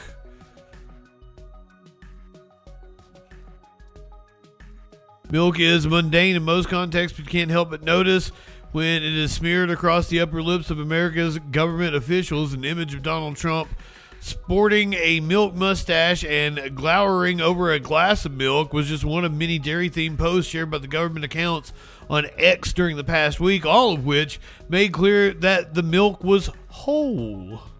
In one video, a seemingly AI-generated Robert F. Kennedy Jr. takes a sip and is transported to a nightclub. By the way, I used to drink whole milk. Here's the thing. I grew up, my mother always bought skim milk. So when I struck out on my own and started buying my own groceries, I started buying whole milk. Because whole milk, really good.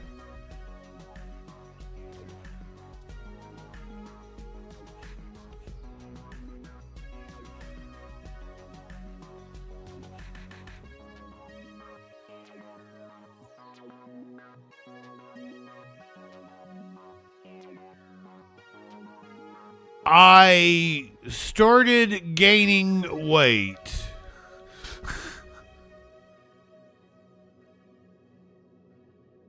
I fucking Atlantic.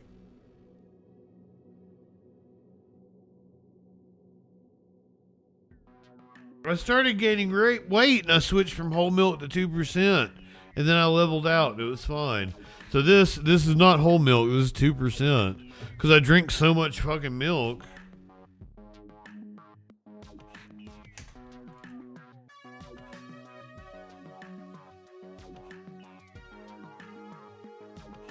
That I was getting really fat. That's all it was.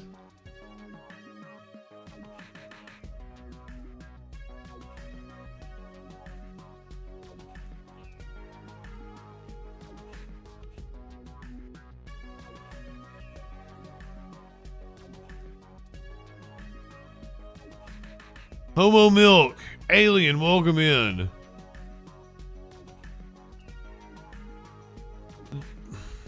God damn it. Oh, Atlantic. You really wanting to fuck with me, aren't you? God damn.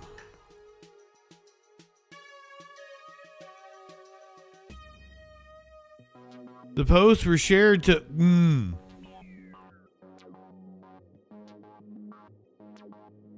motherfucker. Fuck the Atlantic. Fuck you.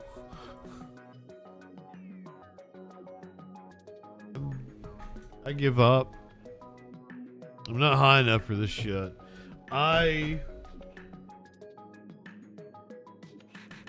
So Kirizer came back from the beach. She brought me this thing is apparently called a chocolate bomb.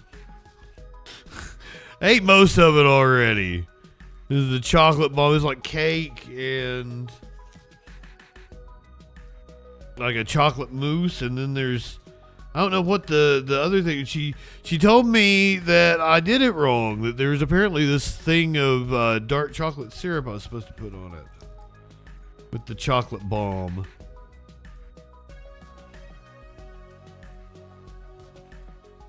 So my bad. Let's get us some dark chocolate syrup on our chocolate bomb here. Well, I ate probably 3/4 of it earlier, but it was so fucking rich I had to put it down. I couldn't finish the whole thing.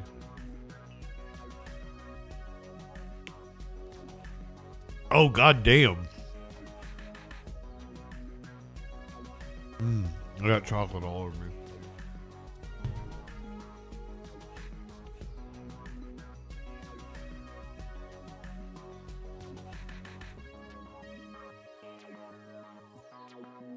Oh, skeet, goddamn.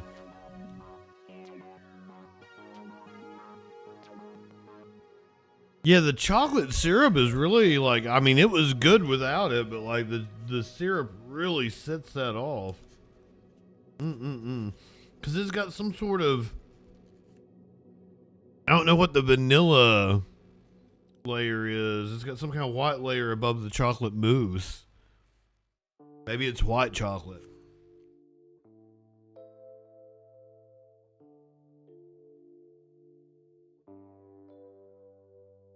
And then it had like a chocolate shell outer thing. God damn. Yeah, the chocolate syrup really set that off.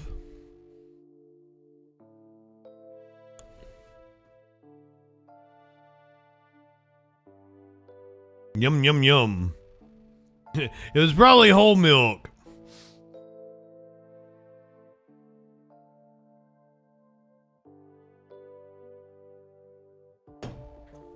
I'm not high enough for this shit.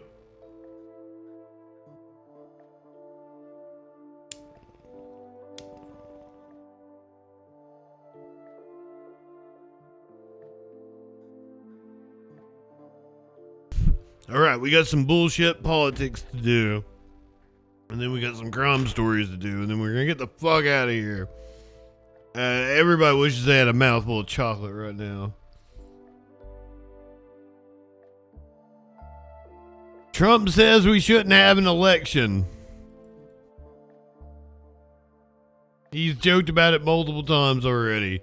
So you know that means he means it.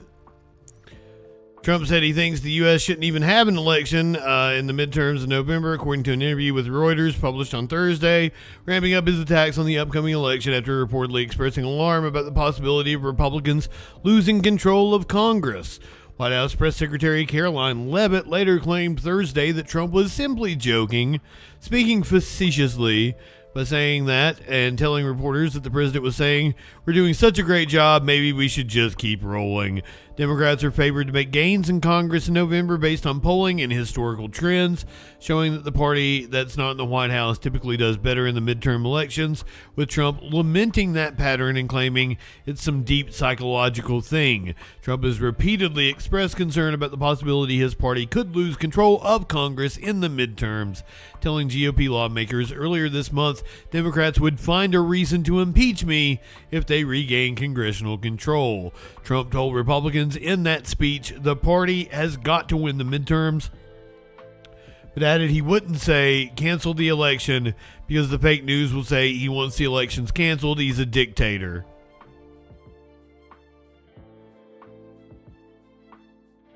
That's exactly what he's doing. Just joking, unless a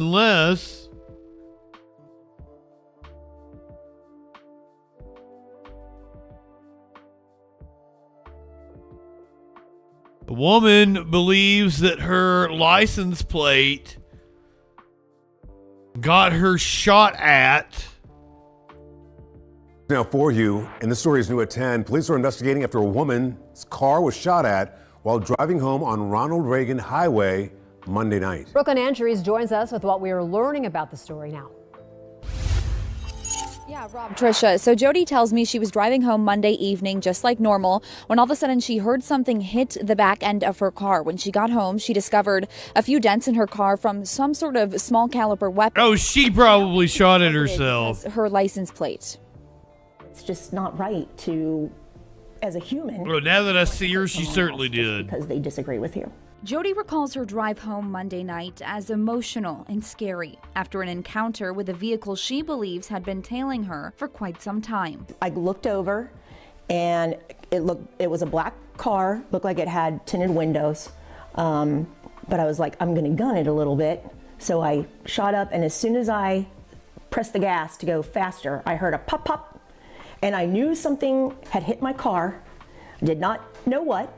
But as soon as that happened, this guy just tore off. She says when she arrived home, her and her husband discovered 2 small dents in her right rear bumper where the car was hit. She said this isn't the first time her vehicle has been vandalized, and she believes it's because of her license plate. Ma'am, that's ice. I've had issues in the past with people flipping me off, which is fine, with people being behind me and honking their horn and yelling profanities, fine. That words don't hurt me.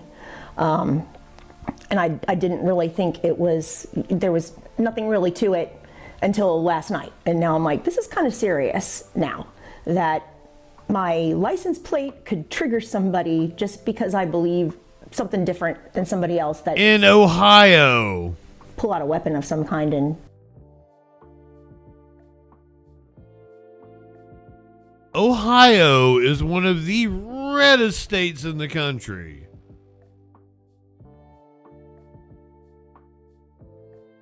Does anybody really think that she's out here being targeted in Ohio? Start shooting at random people that you don't know. Jody says she filed the police report on Tuesday and is hoping to hear from police on potential suspects. But she mainly wants to warn others to be aware of their surroundings always. Anything could have happened last night. That's what kind of hits me the most, is that I could have crashed. I could have been hit if they would have hit my window. And it's emotional, it gets you angry, but mostly I just want to fix it. So police did confirm with me today that they are investigating, but they had no additional... It smells like left is best. Reporting live in Springfield Township with photojournalist Chris Waldman, Brooklyn Andrews, Fox 19 Now. It smells like Obama girl. It smells like, what's her name, writing the chalk thing on her own sidewalk. She's Jussie Smollett. Yeah, why is it that Jussie Smollett is what like people refer to when they're talking about people doing hoaxes when there's so many right-wing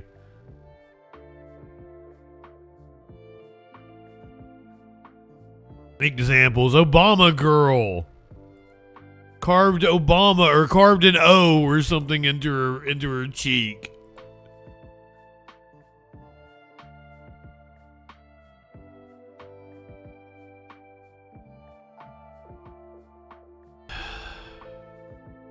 This kid wanted Trump to come to his birthday party.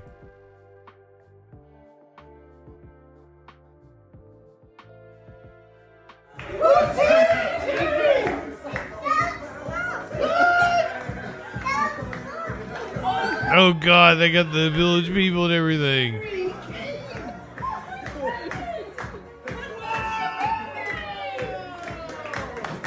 Go dance, Bubba. Go dance with Donald Trump. The family hired a Trump impersonator.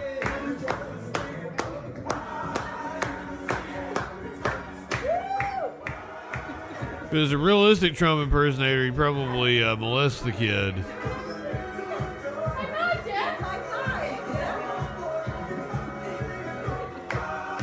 They made it up. You want to take a picture, Bubba? It's a pretty good Trump impersonator, to be honest. In terms of the mannerisms and shit. Okay, he doesn't really look like him in the face.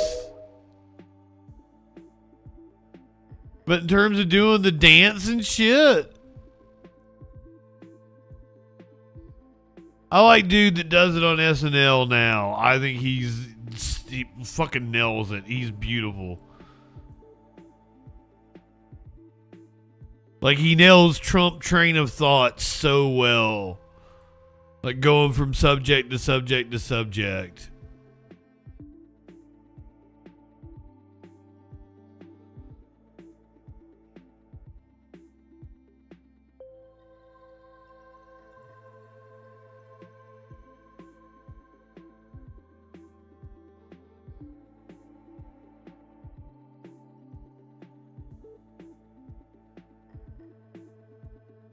There we go. That did it. No, oh my God, it did it again.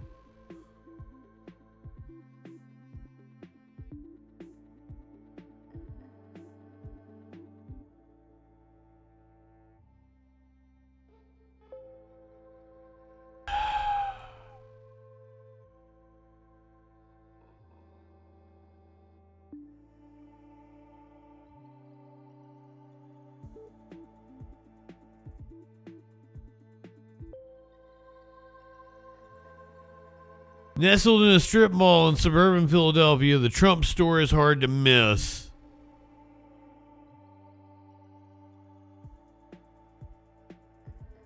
With its all-caps sign in bold next to a photo of President Trump hugging the American flag. But after 6 years of drawing MAGA supporters from all over, the 800-square-foot store, which sports everything from hats and watches emblazoned with the president's name, is finally closing. The store's owner, 56-year-old Mike Domenico, said that with sales down, it was time. He's not running again, Mr. Domenico said of Mr. Trump, who was barred by the Constitution from seeking a third term. When something's happening, like an election coming up, or something in the news happens with Trump, the sales jump. But since there's no election coming up, things have slowed down. By the time Mr. Domenico decided to close the store on January 31st, he was making roughly 30 sales per day, a fraction of what he had once sold.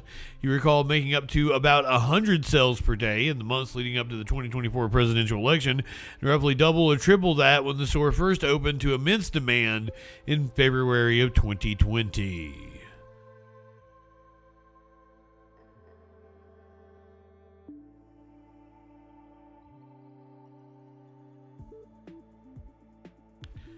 If you'd like to finish reading about the Trump store, it's going to be closing down. I will link you to the New York Times article. Next couple of stories, things are going to get a little messy We're going to talk about a couple messy bitches.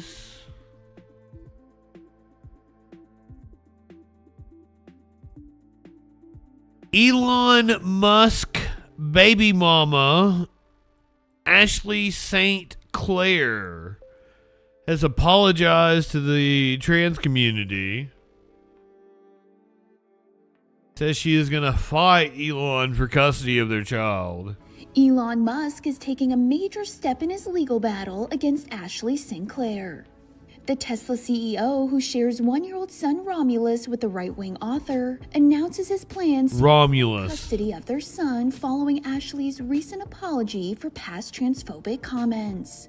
With Elon writing on X January 12th, "I will be filing for full custody today, given her statements implying she might transition a one-year-old boy." This statement from Elon I don't think she said anything of the sort. Public acknowledgement of Romulus as his son, with the Wall Street Journal previously reporting that a paternity test from LabCorp confirmed a 99.9999% probability of paternity during the pair's past custody dispute.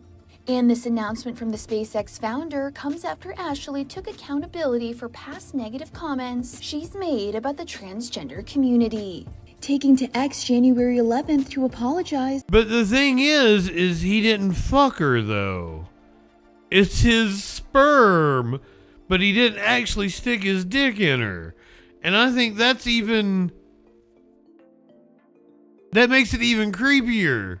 To those she's hurt, including her son's half-sister, Elon's estranged transgender daughter Vivian, with ex-wife Justine Wilson, saying, "I feel immense guilt for my role, and even more guilt that things I have said in the past may have caused my son." I think it may be AI, Progressive Squirrel. Welcome in, by the way. I don't know how to make amends for many of these things, but I have been trying incredibly hard privately to learn and advocate for those within the trans community that I've hurt. E! News has reached out to both Ashley. It's weird that E! News but hasn't yet heard back.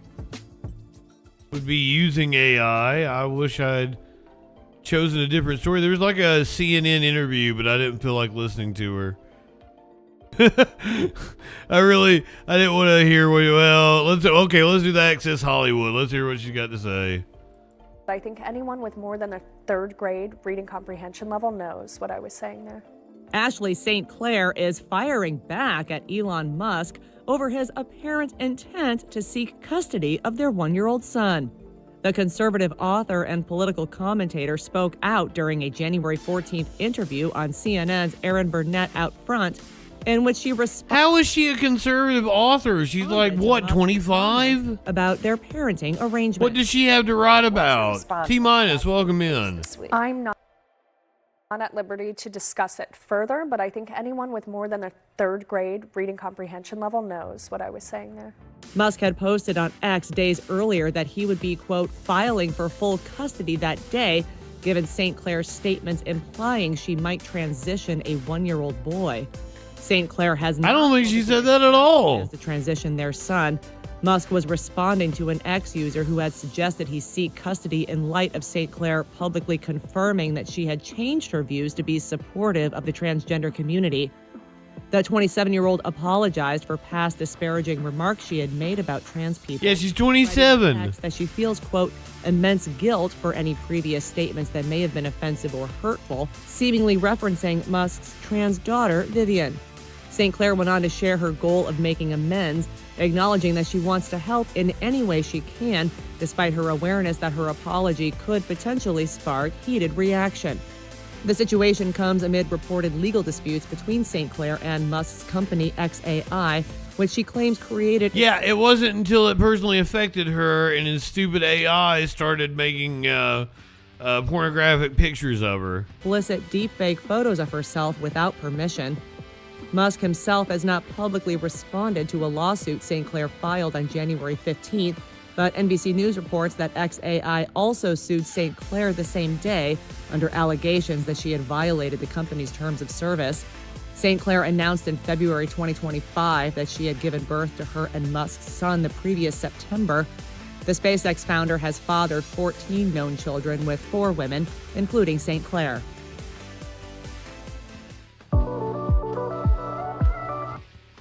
Nasty ass.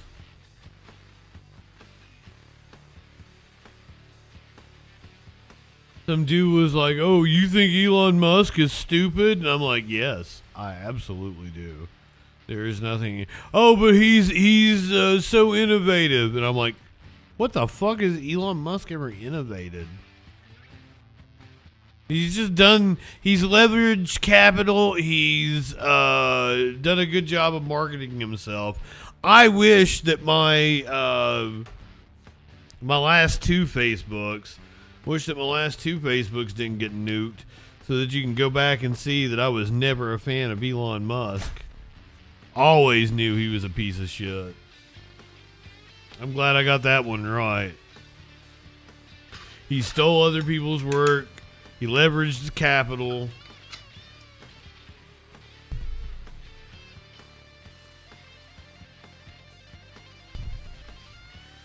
He's not an engineer. He's never created anything. I don't know why people think he's smart.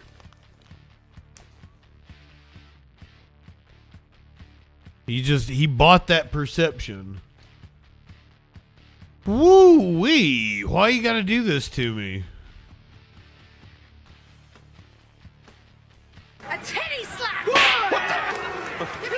Come on now. In my adopted home state of Tennessee, they decided to move forward with one of the Musk tunnels, and which is fucking stupid because it's right near a fault line. They had no input from the local government. Nobody knew about it. It was a secret. Like, until they broke ground, it was a secret. Hey, I had the biggest crush on Congresswoman Sinema and then Senator Sinema. I had no idea that she would sell her soul. And now apparently she's in some deep doo-doo. Senator known for her bold fashion choices. Now Kyrsten Sinema is at the center of some pretty salacious headlines. Her bodyguard's ex-wife is accusing Sinema of having an affair with her husband. Jim Murray has the jaw-dropping details. Former U.S. Senator Kyrsten Sinema is facing accusations that she had a torrid affair with her married bodyguard. The bodyguard's wife is suing the flamboyant senator for alienation of affection under the so-called homewrecker law. The bodyguard was identified as Matthew Amell, a ruggedly handsome 39-year-old former Green Beret who was hired as Sinema's bodyguard after he left the military. Who called him ruggedly handsome? What? Alienation of affection under the so-called homewrecker law. The bodyguard was identified as Matthew Amell, a ruggedly handsome 39-year-old former Green Beret. She is like looking at him there. After he left yeah, the him. And was then promoted to her national security advisor. The wife's attorneys told Inside Edition that Sinema enticed Mr. Amell with lavish trips, concerts, an exorbitant salary, and psychedelic drugs. In court papers, his wife says she discovered romantic and sexual text messages from Sinema on her husband's phone.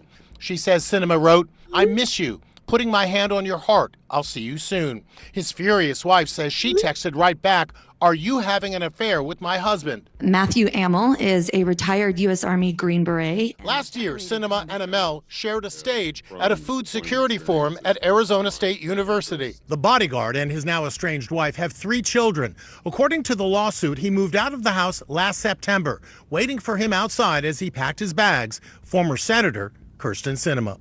Sinema was a controversial figure when she served as a Democratic senator from Arizona.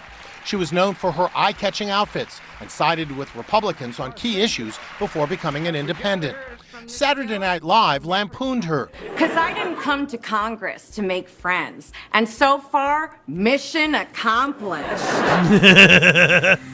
Romance between high-powered leaders and their bodyguards is an occupational hazard.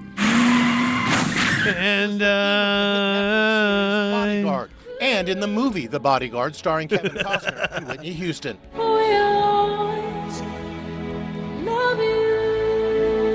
Lou Palumbo has I served hate as a Kevin bodyguard for many Costner. Hollywood A-listers. Is this more common with female clients and male bodyguards? Yes, the stars are aligned to collide, and that's what it is. You got to keep a cool head, think clearly, and be a professional. Don't cross this line. After proving one That face she's making. Sinema chose not to run for re-election. We reached out to her for comment, but did not hear back. Do you think the affair is why she chose not to run for re-election? Her poll numbers were bad as well. She didn't stand a chance.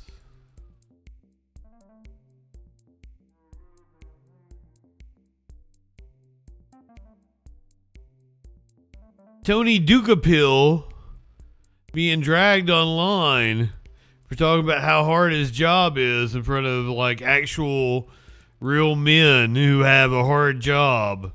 America, the end of our second week live from America. What a privilege it's been to hear directly from so many of you, to hear what matters in your life as we reported on the ground on immigration, opioids, inequality, and so much more. And we put some of your big questions in front of this country's biggest leaders, mayors, governors, senators, even the president of the United States himself. Look for us again next month out somewhere in the country, and Monday from New York. But good night for now. I'm going to talk to these steel workers. You want to trade jobs? Yeah. This one's not as easy as it looks. I've been learning that. Thanks for the hospitality, guys. I really appreciate it, man. Thank you very much. And this is all wonderful. I'm going to pick out my new refrigerator here. Which one's good? America, the end of our second week live from America. This job is not as easy as it looks. I could do it. Just saying. I'm an old pro, though.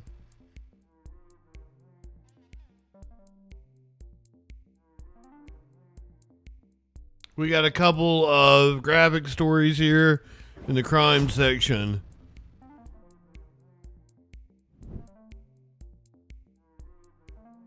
Has anyone heard from Clinically?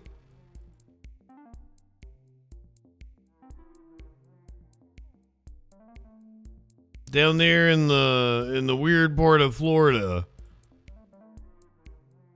Some crazy shit happens sometimes. Thank you, Justin. Also breaking tonight, West 2. You're welcome, ma'am. You're welcome. It was a good throw to you, wasn't it? Thank you, Justin. Also breaking tonight, West 2 confirming new information about the man accused of shooting and killing 3 people just outside of an Airbnb. Ahmad Bourget went before a judge this morning. He'll stay in jail without bond after being arraigned earlier today. That shooting happened yesterday afternoon in a neighborhood near Kissimmee by Poinciana Boulevard and Old Tampa Highway. When deputies arrived, they found 3 adult men dead in front of the home. Investigators say it was an Airbnb. They say they quickly found the 29-year-old suspect at the home next door.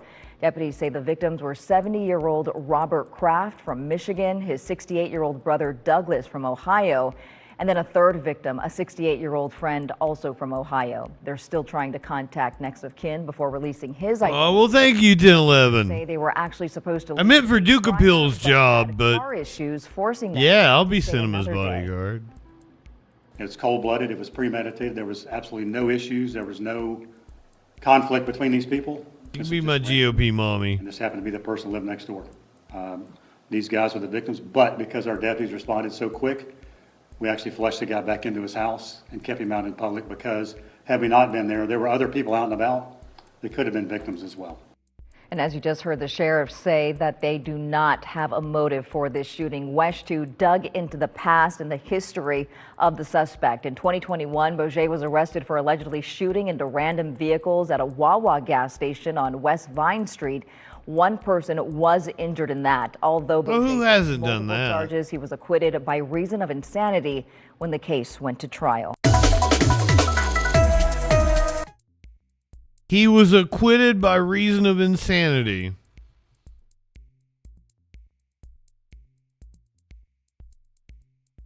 I don't know. That doesn't seem like a reason to get out of, like, charges of shooting into cars. I feel like if you're determined that you shot into cars because you were criminally insane, something should probably been done to you. A man was caught on camera throwing dozens of poop bags on the LGBTQ center roof. He knows who we are. This is a picture of the man, apparently his dog. On Wednesday, workers at an LGBTQ center in southeast Los Angeles removed 125 bags of dog poop from their awning.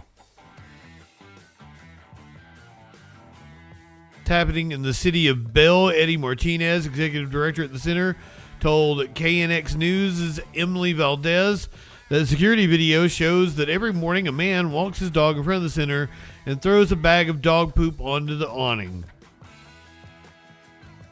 He looks at the cameras when he does it, apparently. Oh, it's going to take us into TikTok.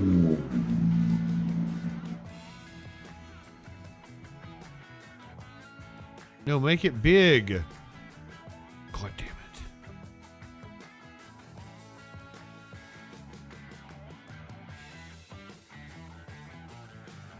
Boo.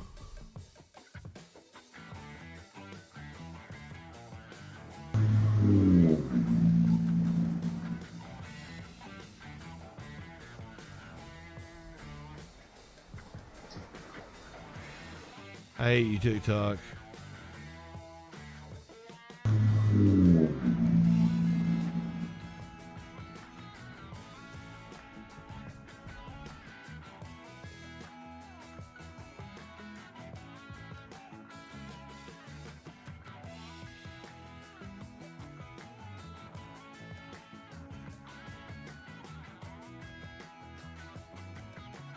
Yeah, we're gonna watch a poop video. Libertad!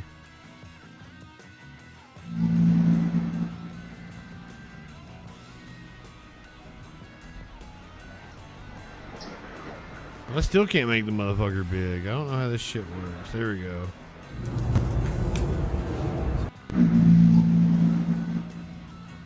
There's the dude walking by, caught on camera, throwing poop. There he goes. Bag of poop up on the awning. They removed 150 bags of poop.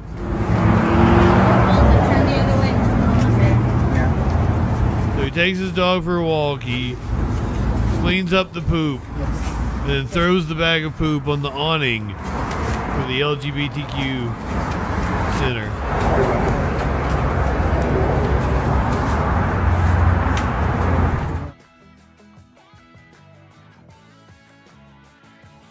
Isn't that a Slipknot song? People are shit. People equal shit or something like that. Some people are pigs.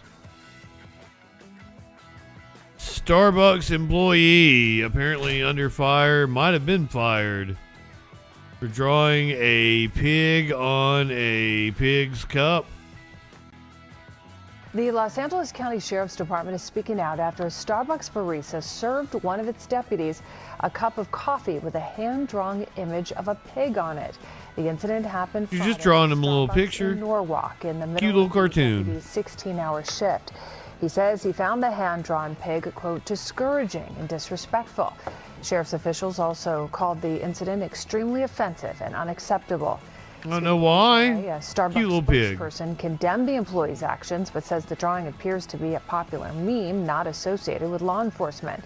The store's manager says the incident is now under investigation. Oh shit. So it was just some cartoon that had nothing to do with anything. This woman has just been drawing different cartoons and he just happened to get a pig is what you're saying, right?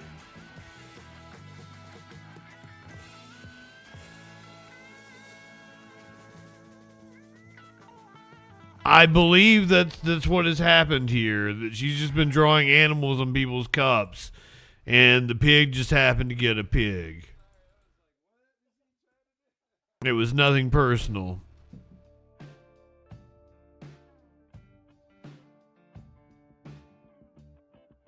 We're going back to Florida, where a delivery robot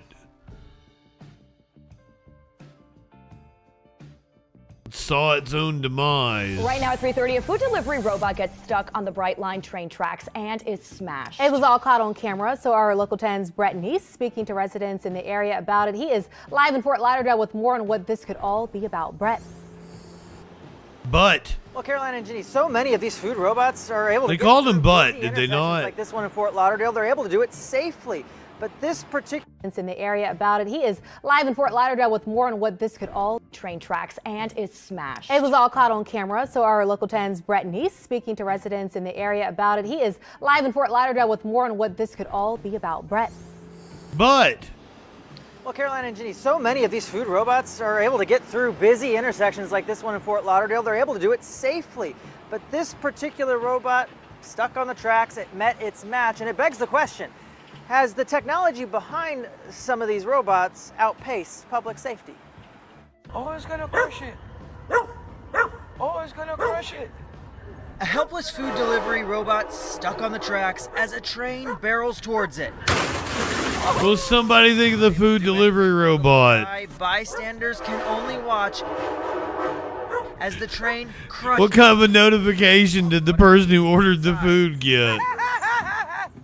The dude laughed. Impact enough to cause the Brightline to come to a temporary stop. No. Scary, and I mean, glad it's just a robot, but that it needs to be better managed. I think the robot should have gotten out of the way. The Brightline doesn't stop for anybody.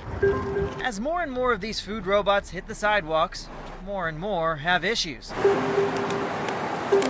Like this one. Its wheels stuck off the side of the curb. Fortunately for it, two people passing by. Yeah, watching the map of its progress, and then just all of a sudden it's gone. I think sometimes it doesn't exist anymore. Self-driving autonomous vehicles. Your food was hit by a train.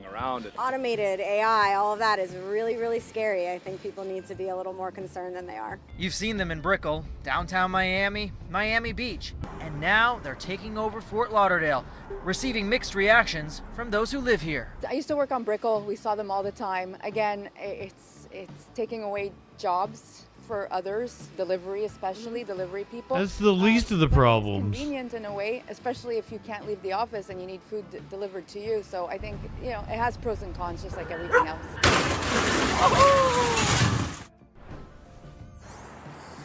No people injured in this particular crash, fortunately, just the robot. We have reached out to Brightline and both the company that owns that robot. We have yet to hear back. Live in Fort Lauderdale, Brett Neese, Local. Yeah, they're just like moving targets for homeless people, aren't they?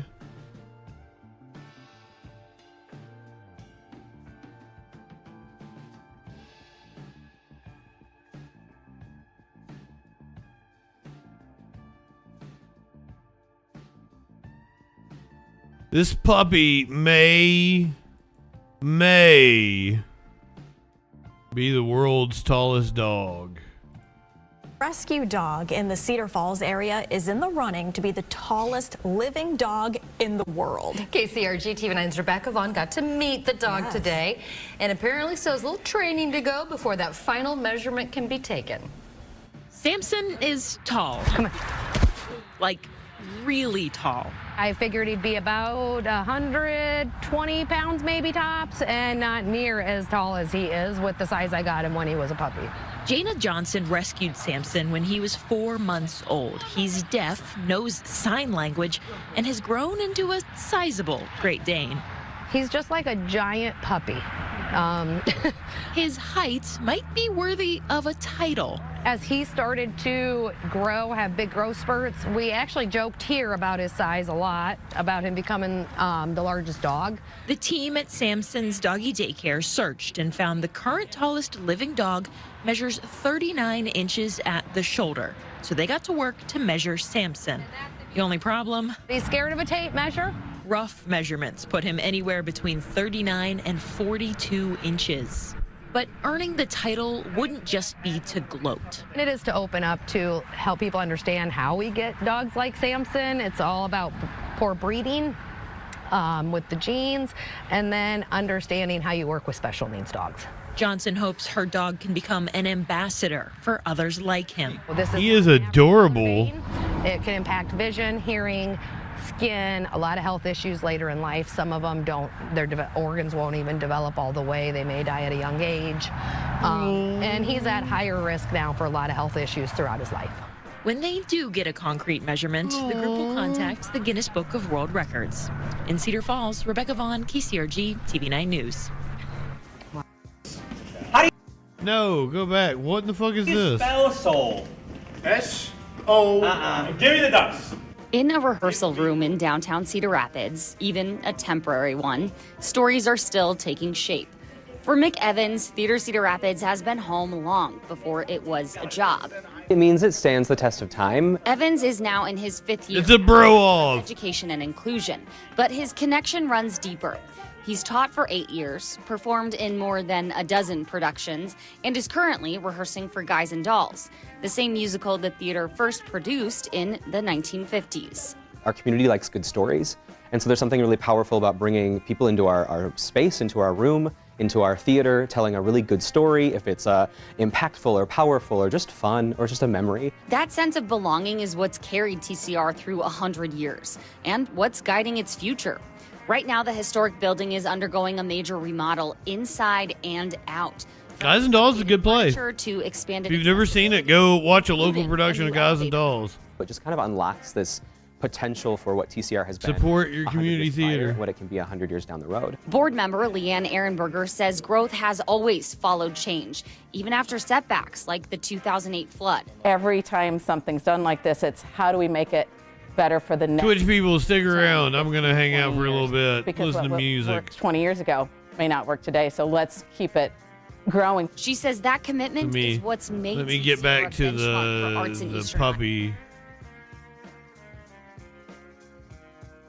World's tallest rescue dog in the Cedar Falls area is in the running to be the tallest. I do have a different animal video, but I was gonna say that. KCRG TV9's Rebecca Vaughn got to meet the dog today, and apparently still has a little training to go before that final measurement can be taken. Samson is tall. Come on. Like, he's a tall buddy. Really tall. I figured he'd be about 120 pounds maybe tops, and not near as tall as he is with the size I got him when he was a puppy. Jana Johnson rescued Samson when he was 4 months old. She said she figured he'd be 120 pounds. How much is he? And he's grown into a sizable Great Dane. He's just like a giant puppy. How much does he weigh? His height might be worthy of a title. As he started to grow, have big growth spurts, we actually joked here about his size a lot, about him becoming the largest dog. The team at Samson's doggy daycare searched and found the current tallest living dog measures 39 inches at the shoulder. So they got to work. Tomorrow night we're going to do Susie and the Banshees for Live Music Monday. Rough measurements put him anywhere between 39 and 42 inches. But earning the title wouldn't just be to gloat. It is to open up to help people understand how we get dogs like Samson. It's all about poor breeding. Tomorrow is Martin Luther King with the Jr. Day. genes, and then understanding how you work with special needs dogs. Johnson hopes her dog can become an ambassador for others like him. I'll probably have some sort of something It can tomorrow. impact vision, hearing, skin, About a lot it of on health the issues show. later in life. Some of them don't, their organs won't even develop all the way. They may die at a young age. Oh, I should have showed Kalinsky calling When they Knowles do a get cock. concrete measurement, the group will contact the Guinness Book of World Records. In Cedar Falls, Rebecca Vaughn, KCRG. Have you met this doggo? Maybe tops, and not near as tall. Have you petted with him? the size I got him when he was a puppy. Jana Johnson rescued Samson when He seems like he might be a little skittish to strangers. knows sign language and has grown into a sizable Great Dane. Look at the markings on his leg. I just noticed those. His height might be worthy of a title. As he started to grow, have big growth spurts, we actually joked here about his size Adorable. a lot, about him becoming the It's on his ear and his leg. Samson's doggy daycare searched and found the current tallest living dog measures 39 inches at the Well, he is adorable. I wish I could meet him. Samson. The only problem? He's scared of a tape measure. Rough measurements put him anywhere between. And this is like a recent news story. This has been in like the last week or two. Title wouldn't just be to gloat. It is to open up to help people understand how we get dogs like Samson. It's all about poor breeding. He's a cutie.